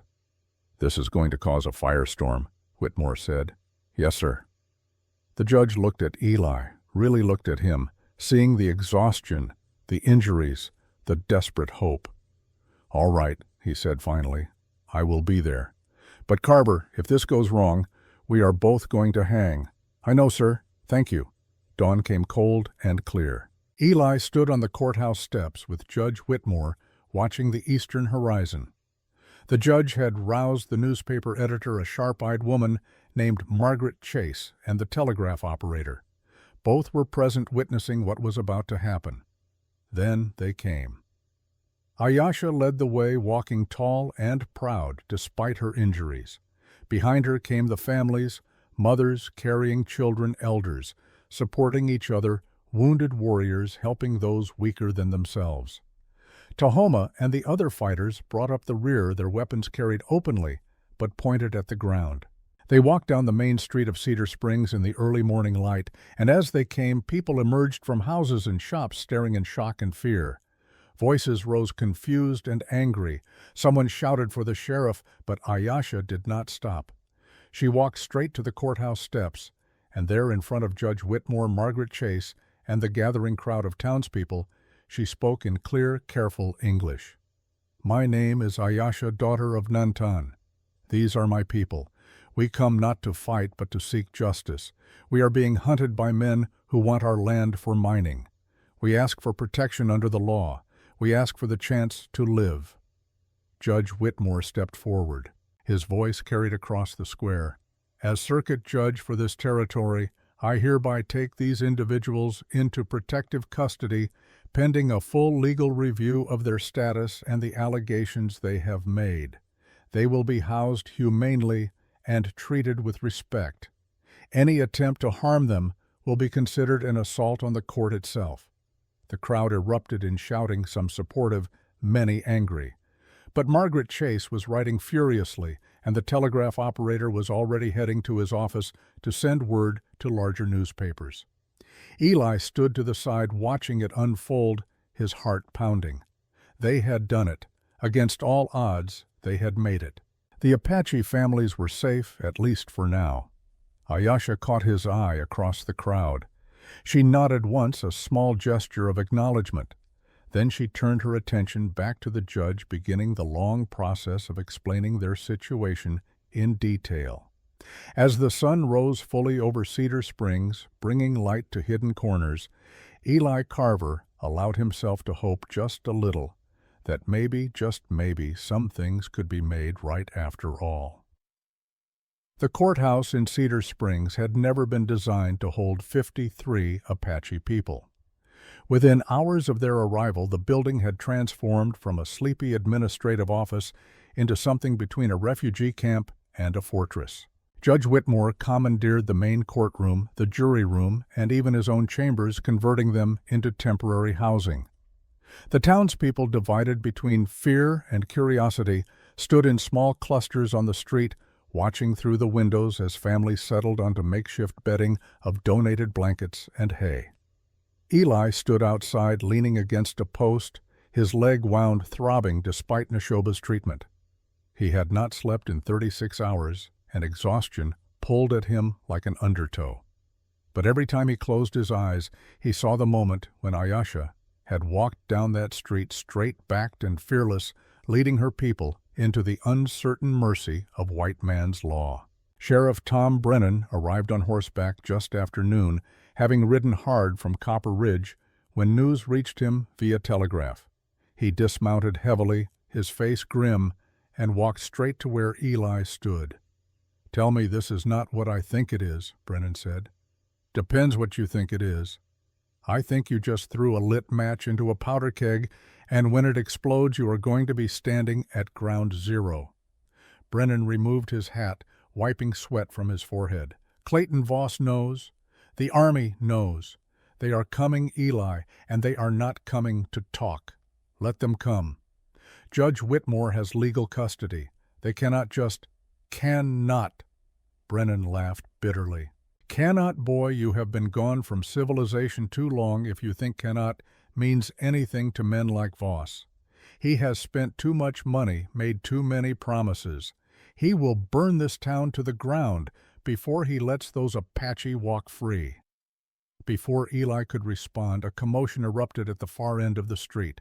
A group of riders, maybe 20 strong, thundered into town. They were not soldiers.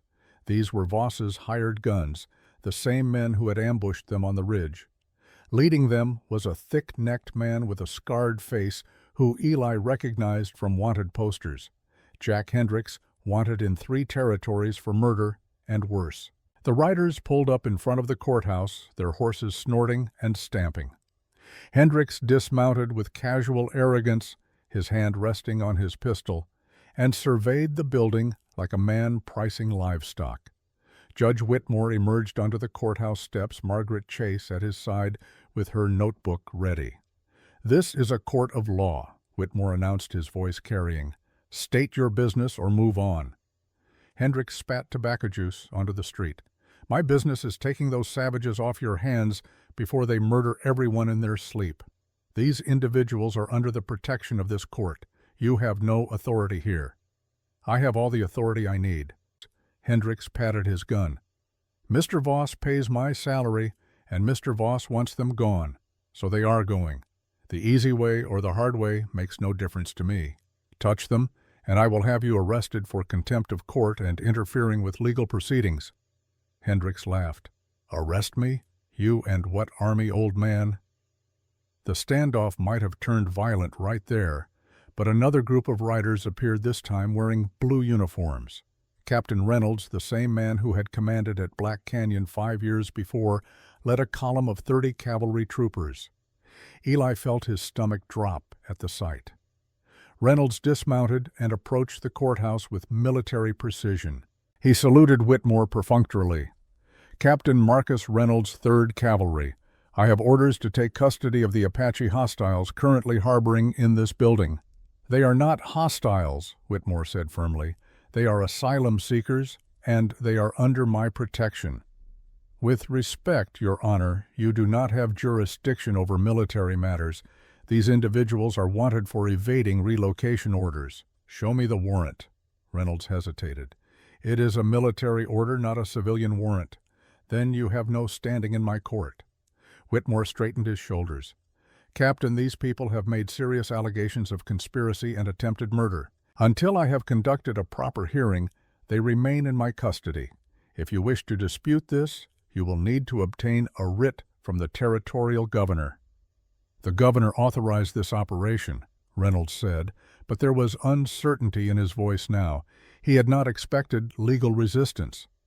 Margaret Chase stepped forward, and her pencil moving rapidly across her notepad.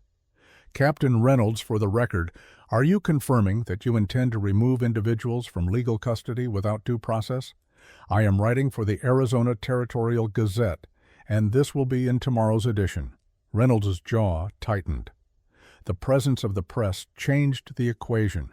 Whatever orders he had received, they had likely assumed he would simply take the Apache without witnesses, without complications.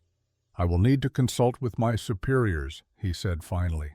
"You do that," Whitmore replied. "In the meantime, these people stay where they are."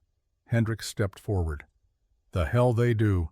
Mr. Voss is not going to—" "Mr. Hendricks," Whitmore interrupted, his voice dropping to something cold and dangerous.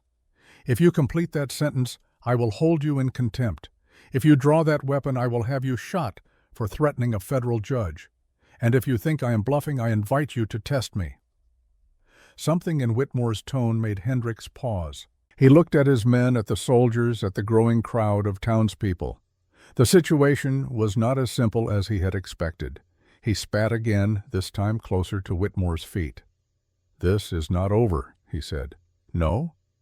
Whitmore agreed. "It is not. Court convenes tomorrow morning at 9. Anyone with testimony regarding the allegations made by these people is welcome to present it. Until then, this building is off limits to everyone except those I authorize." The hired guns withdrew, but they did not leave town. They took over the saloon drinking, and making it clear they were not going anywhere. The soldiers set up camp at the edge of town, close enough to respond quickly if called. As the sun set, Eli found himself in the courtroom, which had been converted into sleeping quarters for the women and children. Ayesha sat in one corner, speaking quietly with Tahoma and the other leaders. When she saw Eli, she gestured him over. "Tomorrow it starts," she said. "The trial." "Not really a trial," Eli said. "More like a hearing to determine if you have grounds for asylum." "What are our chances?" Eli hesitated. "Honestly, I do not know. Whitmore is a good man, but he is one judge in a small town. Voss has money influence and the territorial government in his pocket. So what do? We tell the truth, all of it, and we hope that enough people are listening." Ayasha looked around the room at the children settling down to sleep, the mothers whispering lullabies, the old ones preparing medicines. "If this does not work," she said quietly, "if they come for us anyway, promise me something." "What?" "Get the children out. I do not care what happens to me or to Homa or the warriors. But the children, they do not deserve to die for land they never chose to be born on." "It will not come to that. Promise me." Eli met her eyes. "I promise." She nodded, satisfied, and turned her attention back to the others. But as Eli left the courtroom, he felt the weight of that promise like a stone in his gut. That night, he could not sleep. He walked the perimeter of the courthouse, checking doors and windows, thinking about angles of attack and fields of fire. His old military training never fully buried surfaced like muscle memory. Kane reached into his saddlebag and pulled out a weathered journal. This belonged to Sergeant Hodge. He died 3 months ago. Drink finally got him. But before he died, he wrote this. He handed the journal to Eli. The pages were stained, the handwriting shaky. Eli read by moonlight, "I can't carry it anymore. Black Canyon. The man with the child. Carver didn't shoot. He hesitated. I saw it through my scope. So I took the shot and told him it was his. I got the promotion. He got the guilt. I'm sorry, Eli. I'm a coward." Eli stared at the page, his hands trembling. This proves I didn't kill Nantan." "It does," Kane said. "You could show this to Ayasha. Clear your name." Eli looked at the journal for a long moment. Then, without a word, he walked to a small cooking fire nearby and dropped the journal into the flames. "What are you doing?" Kane grabbed his arm, but it was too late. The pages curled and blackened. "Why would you destroy that?" Kane demanded. "Because it doesn't matter," Eli said quietly. "I still killed 7 other people that day. This journal just shifts the blame from me to a dead man. It doesn't make me innocent. It doesn't bring anyone back." He reached into his coat and pulled out a folded document. "This is why I am really here. Orders came down this morning. Governor Ashford has issued an emergency declaration. The Apache in that courthouse are to be removed by force if necessary. Tomorrow, after the hearing, concludes regardless of the outcome. Whitmore will not allow it. Whitmore will not have a choice. They are sending 2 companies, nearly 200 men with orders to shoot anyone who resists. They are calling it suppression of an armed uprising. There is no uprising. There will be. Voss is going to make sure of it." Kane handed Eli the document. "This is a copy of the operational plan. I stole it from Reynolds's tent. Look at Section 3. Eli unfolded the paper, tilting it to catch the moonlight. Section 3 detailed a provocation strategy. Hired guns would start a fire on the edge of town, blame it on the Apache, and use the chaos to justify a military response. "When?" Eli asked. "Tomorrow night. Maybe sooner if things do not go Voss's way in court." "You could stop this. You could testify." Kane shook his head. "I have a family, Eli. A wife, 2 daughters. If I go against orders, they will court-martial me. My family will lose everything. I cannot do it. So you will just let innocent people die. I am giving you this." Kane tapped the document. "That is all I can do. Use it however you can." He turned to leave, then paused. "I am sorry. For Black Canyon, for lying to you, for not being brave enough now, I am sorry for all of it." Then he was gone, disappearing into the shadows, leaving Eli alone with stolen orders and a choice that felt impossible. The hearing began at 9 the next morning. The courtroom was packed beyond capacity. Townspeople jammed the benches and stood along the walls. Journalists from as far away as San Francisco had arrived overnight, drawn by Margaret Chase's telegraph reports. Soldiers lined one side of the room, Voss's hired guns, the other, both groups watching each other with barely concealed hostility. Judge Whitmore sat behind the bench looking older and more tired than he had the day before. He banged his gavel 3 times. This court is now in session. We are here to determine whether the individuals currently under my protection have legitimate grounds for asylum and whether the allegations they have made regarding conspiracy and attempted murder warrant further investigation. He looked at Ayesha. The petitioners may present their case. Ayesha stood. She had cleaned up as best she could, but there was no hiding what she was: a warrior nearly 6.5 feet tall, scarred and powerful, with eyes that had seen too much death. The courtroom whispered at the sight of her. "My name is Ayesha, daughter of Nantan." She began her English careful and clear. "I speak for my people. We come here not to ask for charity, but to demand justice. For 5 years we have been hunted like animals, our homes burned, our children taken, our land stolen, not because we are criminals, but because we stand in the way of profit."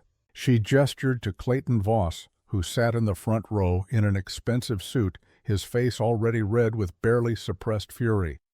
"That man wants us dead, not because we attacked him, not because we stole from him, but because there is silver under our land, and to him silver is worth more than Apache lives."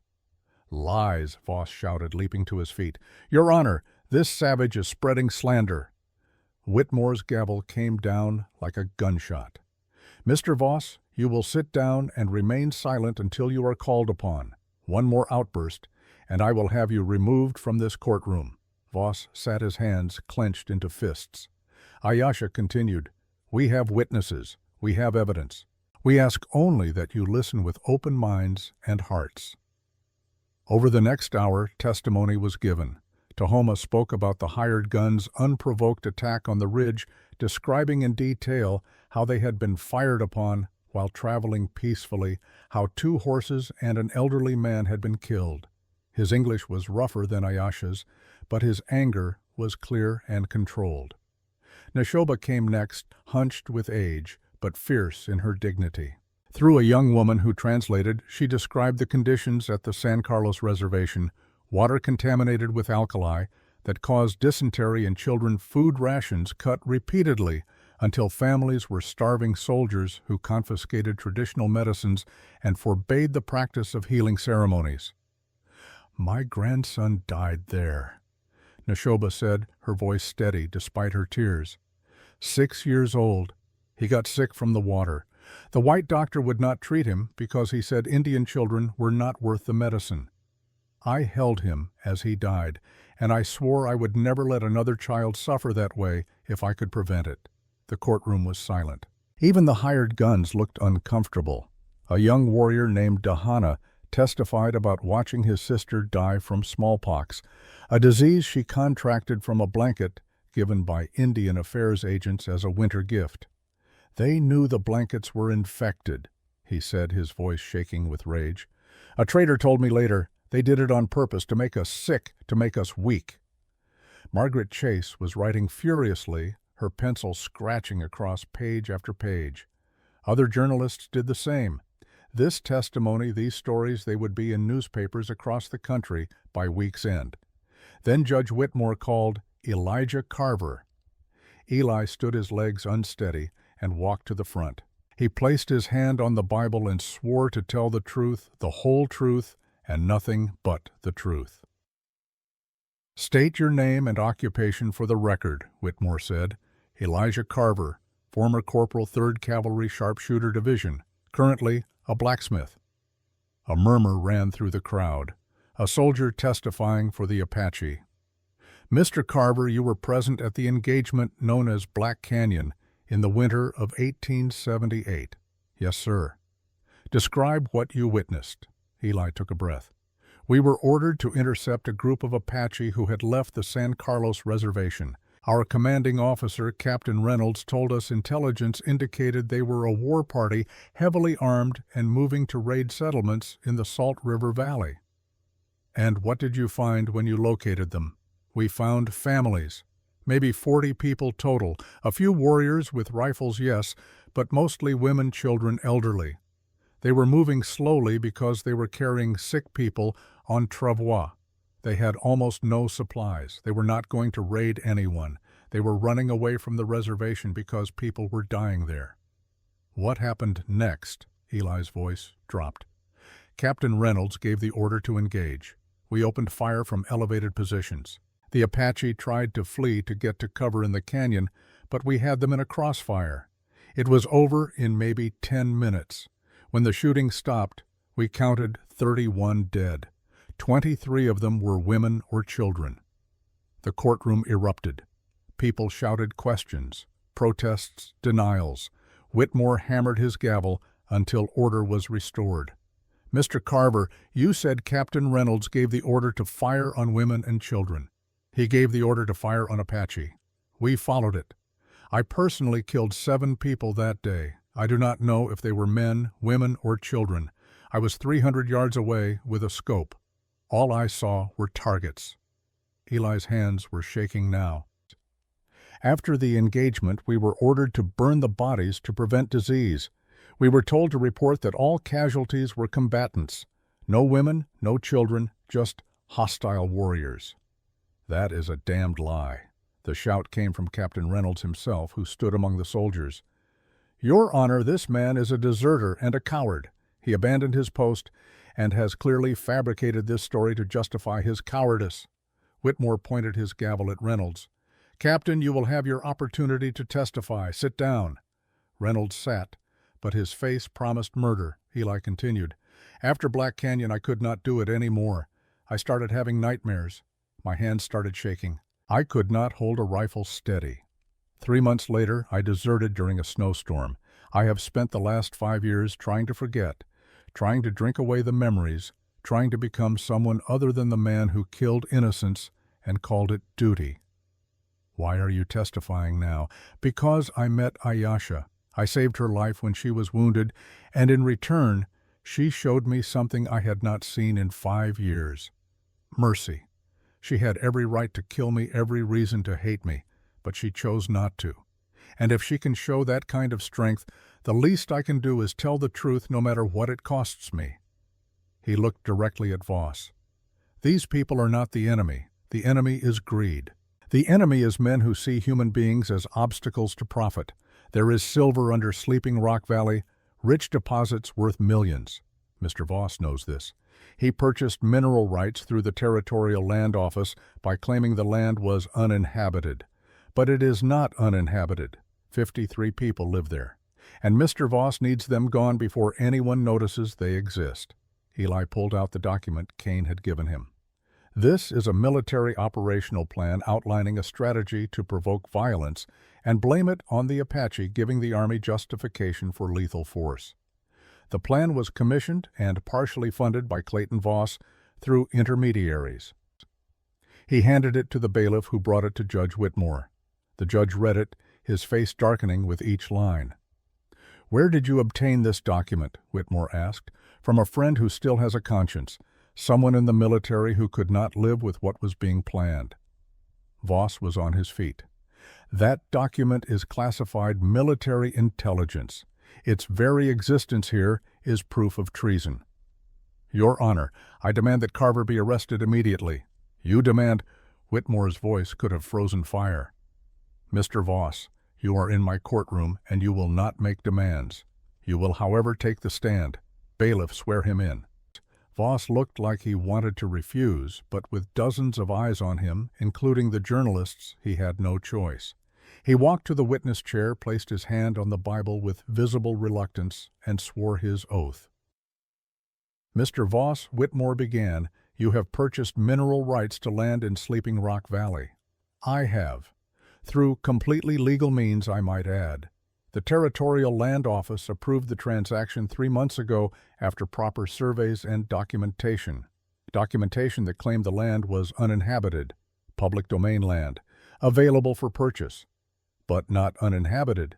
Unless you are claiming that the 53 Apache currently in my custody do not exist, they are squatters on public land. They have no legal standing. Under what law? Voss blinked. The Homestead Act clearly states, the Homestead Act applies to settlers who wish to claim land. It says nothing about removing indigenous peoples who were there first.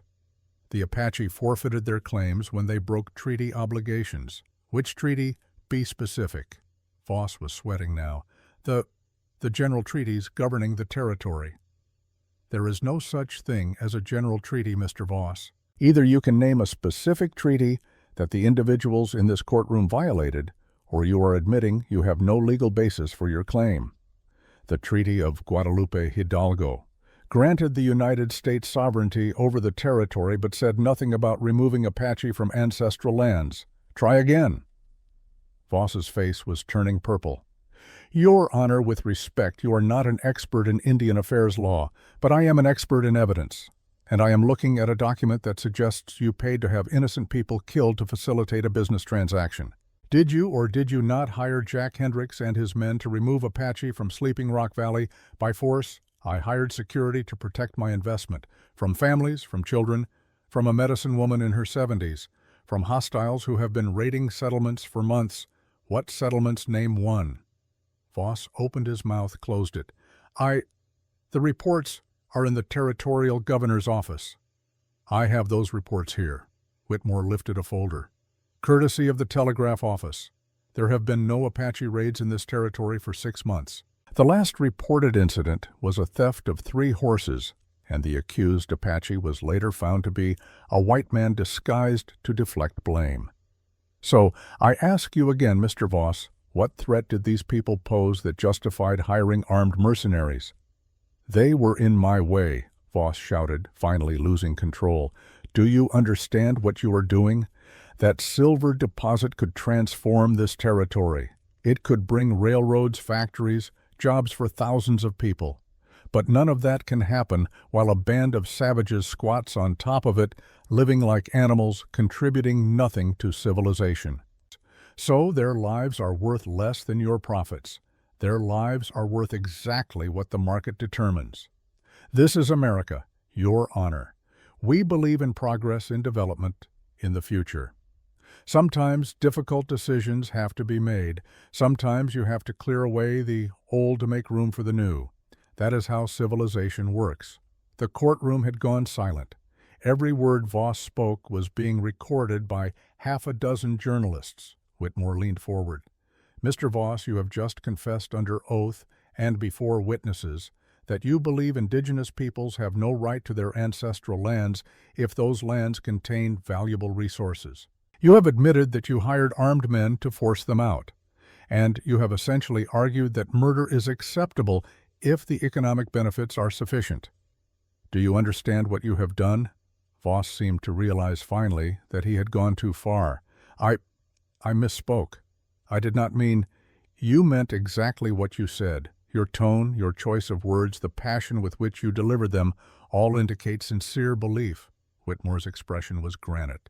You are dismissed from the stand. Do not leave town. As Voss stumbled back to his seat, the courtroom erupted in chaos. Journalists rushed for the doors, racing to file their stories. Townspeople argued loudly, some still supporting Voss, others shocked by his naked admission of intent. Whitmore hammered his gavel repeatedly. Order, I will have order. When the room finally quieted, he continued, This court is in recess for 1 hour. When we reconvene, I will hear from any other witnesses who wish to testify. Specifically, I would like to hear from Captain Reynolds regarding the events at Black Canyon. Reynolds stood. Your Honor, I must protest. Military operations are not subject to civilian judicial review. Captain, when military operations result in the deaths of civilians, they absolutely are subject to review. You will testify or I will issue a warrant for your arrest on charges of obstruction of justice. Reynolds's face went white. You do not have the authority. Try me. The recess was a maelstrom of activity. Journalists cornered anyone willing to talk. Townspeople divided into angry camps, some demanding the Apache be released immediately, others insisting they be handed over to the army.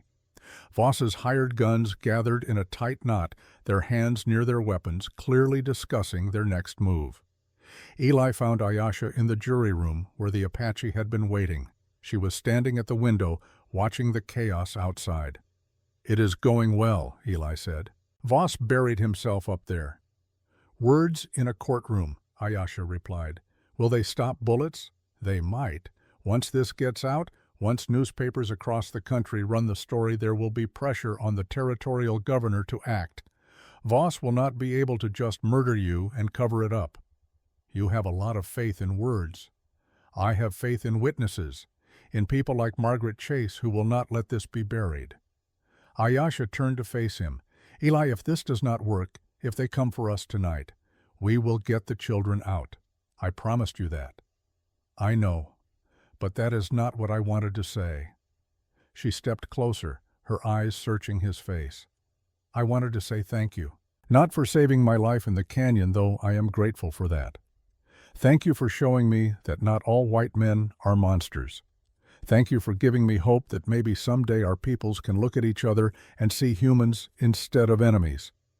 Eli felt something crack open in his chest. "Ayesha, The door burst open. Tahoma rushed in, his face urgent. "Soldiers are moving. They are forming up in the street, weapons ready." Eli ran to the window. Tahoma was right. Reynolds had gathered his 30 men, and they were arranging themselves in a skirmish line facing the courthouse. Hendricks and his hired guns were doing the same on the other side. The courthouse was surrounded. "They are not waiting for the court to reconvene," Ayesha said. "They are going to attack now." A single rifle shot cracked through the air, then another. Someone was shooting from the rooftops, though Eli could not see who. The crowd scattered, screaming, running for cover. "It is the provocation," Eli said. "They are staging it now, making it look like you fired first." More shots rang out. A window shattered. Women screamed, pulling children away from the glass. "To the basement," Ayesha commanded. "Everyone now." But before they could move, the front door splintered inward. Hendricks and 5 of his men burst into the courthouse, guns drawn. "Nobody moves," Hendricks shouted. "You are all under arrest for instigating violence." He did not finish. Tahoma threw a chair that caught Hendricks in the chest, sending him sprawling. 2 of the hired guns fired, but in the confined space the bullets went wild. Eli tackled one of them, his fist connecting with the man's jaw, sending him down hard. Chaos erupted. Warriors fought with hired guns in brutal close-quarters combat. The women shepherded children toward the basement stairs. Eli grabbed a fallen rifle and used it as a club, not trusting his shaking hands to shoot straight. Outside, the soldiers were advancing. In seconds, they would breach the building, and when they did, the Apache would be trapped between 2 forces with nowhere to run. Then a voice, amplified and commanding, cut through the chaos. "Stop, everyone, stop where you are." A figure appeared in the doorway. An old man in priestly robes, his white hair stark against black clothing. He carried no weapon, only a Bible held high above his head. "I am Father Gabriel Ortiz," the man announced in Spanish, accented English. "I am a witness to the innocence of these people, and I will not allow this travesty to continue." Hendricks, back on his feet and bleeding from a split lip, pointed his gun at the priest. "Get out of the way, old man, or I will drop you where you stand. Then drop me." Father Ortiz stepped fully into the courthouse, his arms spread wide. "But know that if you do, the Catholic Church will demand a full investigation. The Archbishop of Santa Fe is my personal friend. Kill me, and this becomes an international incident." Hendricks hesitated. Behind Father Ortiz, more figures appeared. A dozen townspeople, men and women, both all unarmed, all stepping between the hired guns and the Apache. "We are witnesses too," one woman said. She was middle-aged, plain, with work-roughened hands. "I am Sarah Fletcher. I run the boarding house on 3rd Street. These people have done nothing wrong, and I will not stand by while they are murdered in a church court." Others joined her, forming a human shield.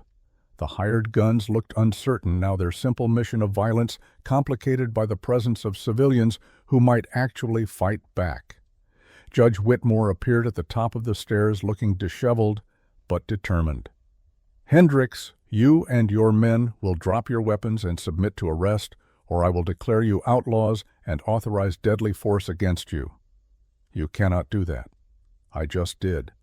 Sheriff Brennan deputized every able-bodied man in this town. Anyone who wants to protect these people, you have legal authority to do so with lethal force if necessary. Brennan, who had been watching from the street, stepped forward. You heard the judge. Any man or woman willing to stand up, I am swearing you in right now. To Eli's amazement, dozens of townspeople stepped forward. Not all of them, maybe not even half, but enough. Enough to make it clear that a massacre here would not go unopposed. Hendricks looked around, saw the odds shifting, and slowly lowered his gun. "This is not over," he said. "No," Whitmore agreed. "It is not, because you are under arrest. Sheriff, take him into custody." As Brennan and his new deputies moved to disarm the hired guns, Captain Reynolds appeared, his face a mask of cold fury. "Your Honor, I must protest in the strongest possible terms. You are interfering with a military operation." "What military operation, Captain?" Father Ortiz stepped forward. "The operation to murder unarmed families, because that is what this was. I know. I was at the reservation 2 weeks ago. I saw the Apache preparing to flee. I helped them. I gave them maps, supplies, and I prayed for their safety." Reynolds stared at him. "You helped them escape. I helped them survive. As is my sacred duty." Father Ortiz turned to Judge Whitmore. "Your Honor, I wish to testify. I have information directly relevant to this case." Whitmore nodded slowly. "The court recognizes Father Gabriel Ortiz. Please proceed." The courtroom reassembled this time with armed townspeople lining the walls, a clear message that any further violence would be met with resistance. Father Ortiz took the stand, placed his hand on the Bible he had carried in, and swore his oath. "Father Ortiz," Whitmore began, "you stated that you helped the Apache in this courtroom escape from the San Carlos Reservation. Can you elaborate?" "I can. I have served as a missionary in Apache territory for 30 years. I speak their language. I know their customs. 2 months ago, I visited San Carlos to minister to the people there. What I found was not a reservation, but a death camp." The courtroom stirred. Father Ortiz continued, his voice steady, but filled with quiet rage. Children were dying from preventable diseases because the Indian Affairs agent refused to release medical supplies.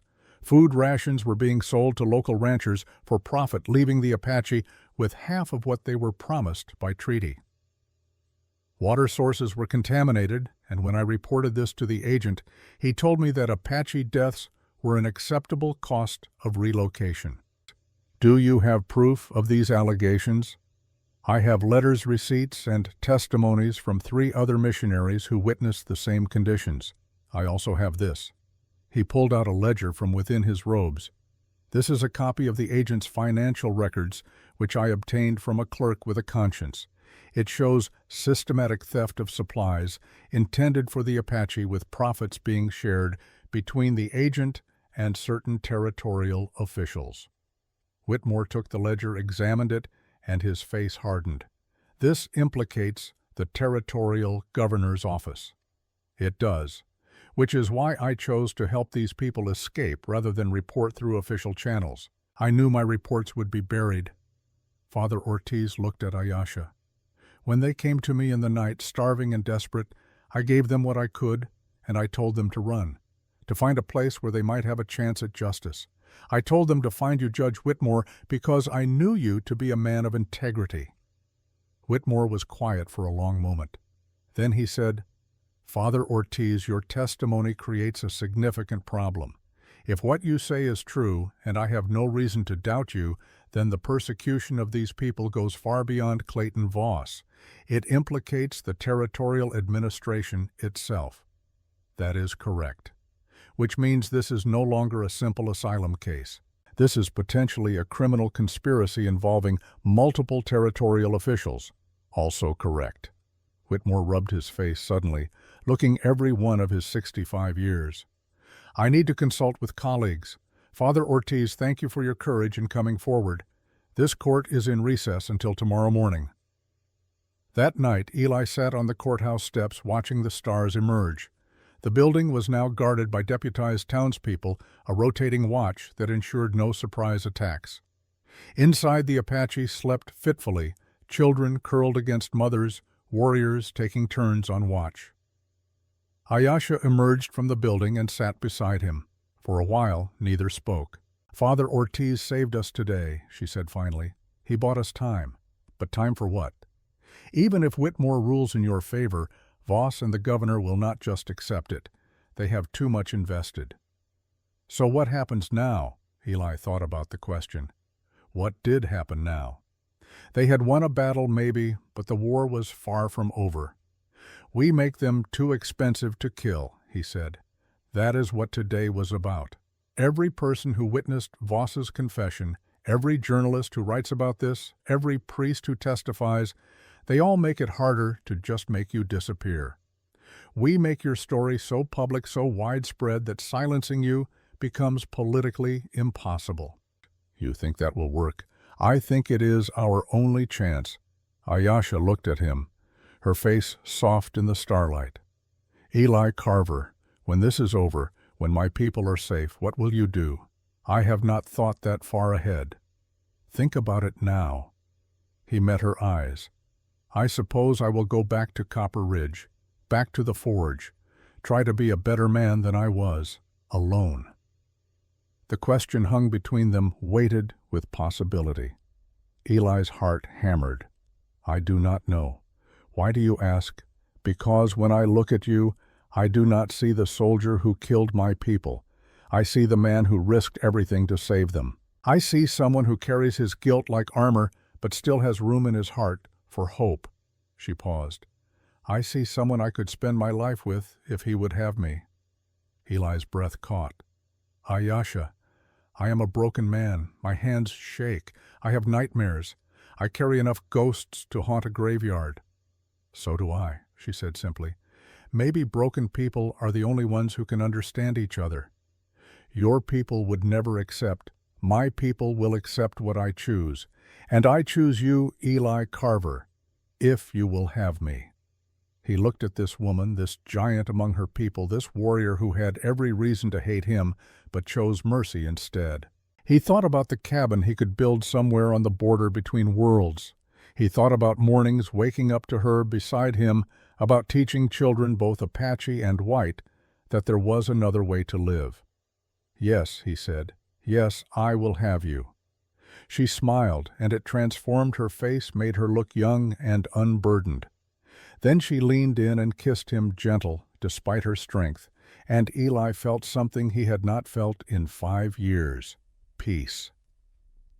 The next morning, Judge Whitmore announced his decision. The courtroom was packed not just with locals, but with journalists from a dozen major newspapers, photographers with their bulky cameras, and even a representative from the Department of Interior who had arrived overnight by emergency rail.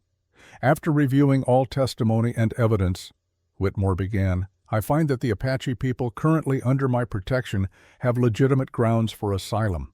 Furthermore, I find compelling evidence of a criminal conspiracy involving Clayton Voss, elements of the territorial government, and certain military personnel to commit murder and fraud for financial gain."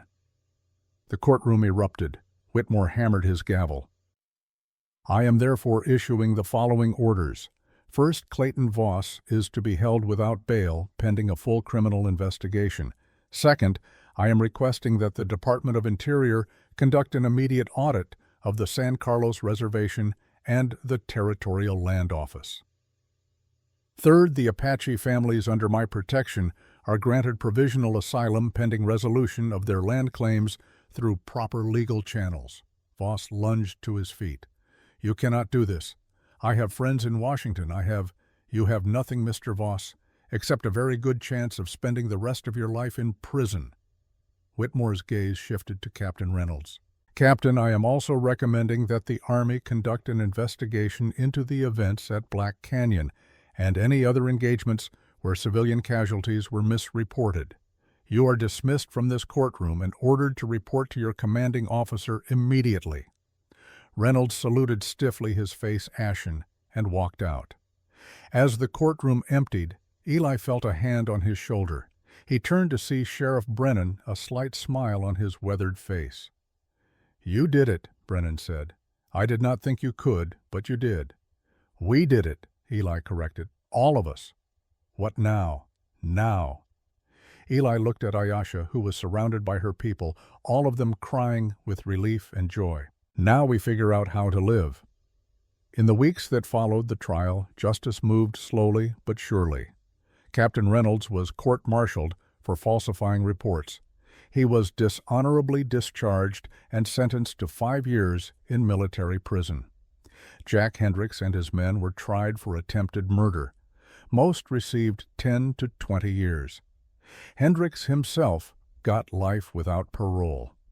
The silver deposit under Sleeping Rock Valley remained untouched. The Department of Interior, under pressure from public outcry, designated the land as protected Apache territory.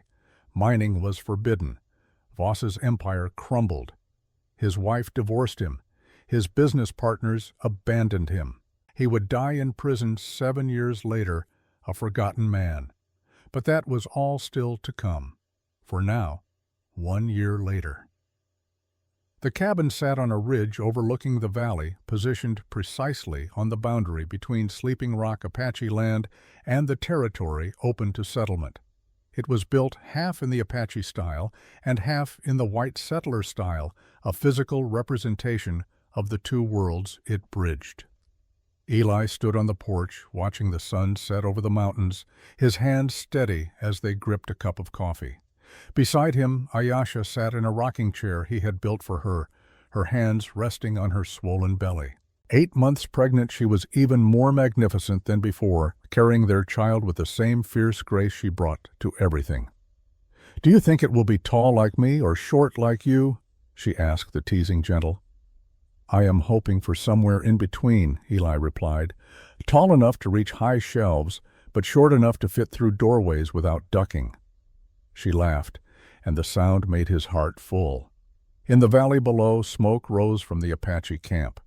They had stayed in Sleeping Rock after the court case, protected now by federal decree. The silver was still there untouched. Voss was in prison awaiting trial, his empire dismantled. The territorial governor had resigned in disgrace, and slowly, carefully, the Apache were beginning to rebuild lives that did not involve constant running. Father Ortiz visited once a month, bringing supplies and news. Margaret Chase's articles had sparked a nationwide conversation about Indian affairs. Reform was slow, agonizingly slow, but it was happening. Tahoma rode up the trail as the sun touched the horizon. He dismounted, tied his horse, and climbed the porch steps. He had never fully warmed to Eli, but there was respect there, now hard-won and genuine. "The council wants you to speak tomorrow," Tahoma said, "about the new school." Eli and Ayesha were building a school, a place where Apache and white children could learn together. It was controversial on both sides, but they were determined. "I will be there," Eli said. Tahoma nodded, started to leave, then paused. "My sister chose well," he said, not looking at Eli. "You are not the man you were." "No," Eli agreed. "I am not." After Tahoma left, Eli and Ayesha sat in comfortable silence, watching the stars emerge. Somewhere in the valley a child laughed. Somewhere else a fire was lit against the cold. "Are you happy?" Ayesha asked. Eli thought about the question. Was he happy? He still had nightmares sometimes. His hands still shook when he was tired. He still carried the weight of 7 deaths and 1,000 regrets. But he also had a home, a wife, a child coming, and a purpose that felt larger than his own guilt. "Yes," he said, "I think I am." "Good," Ayesha said. She reached out and took his hand, her calloused palm warm against his.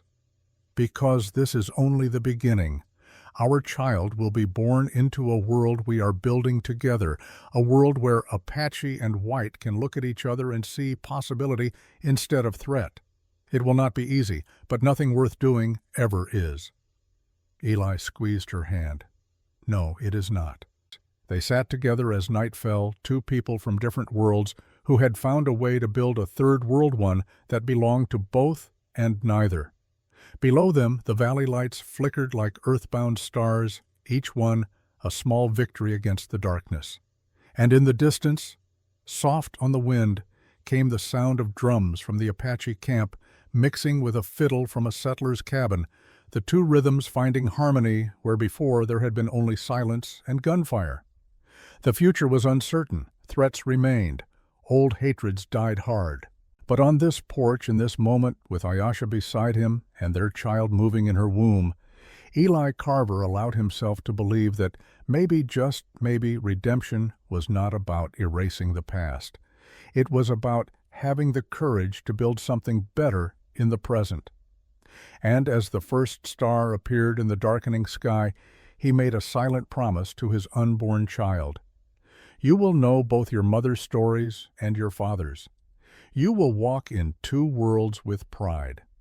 And you will never have to choose between them, because we will teach you that being both is not a weakness. It is the only way forward.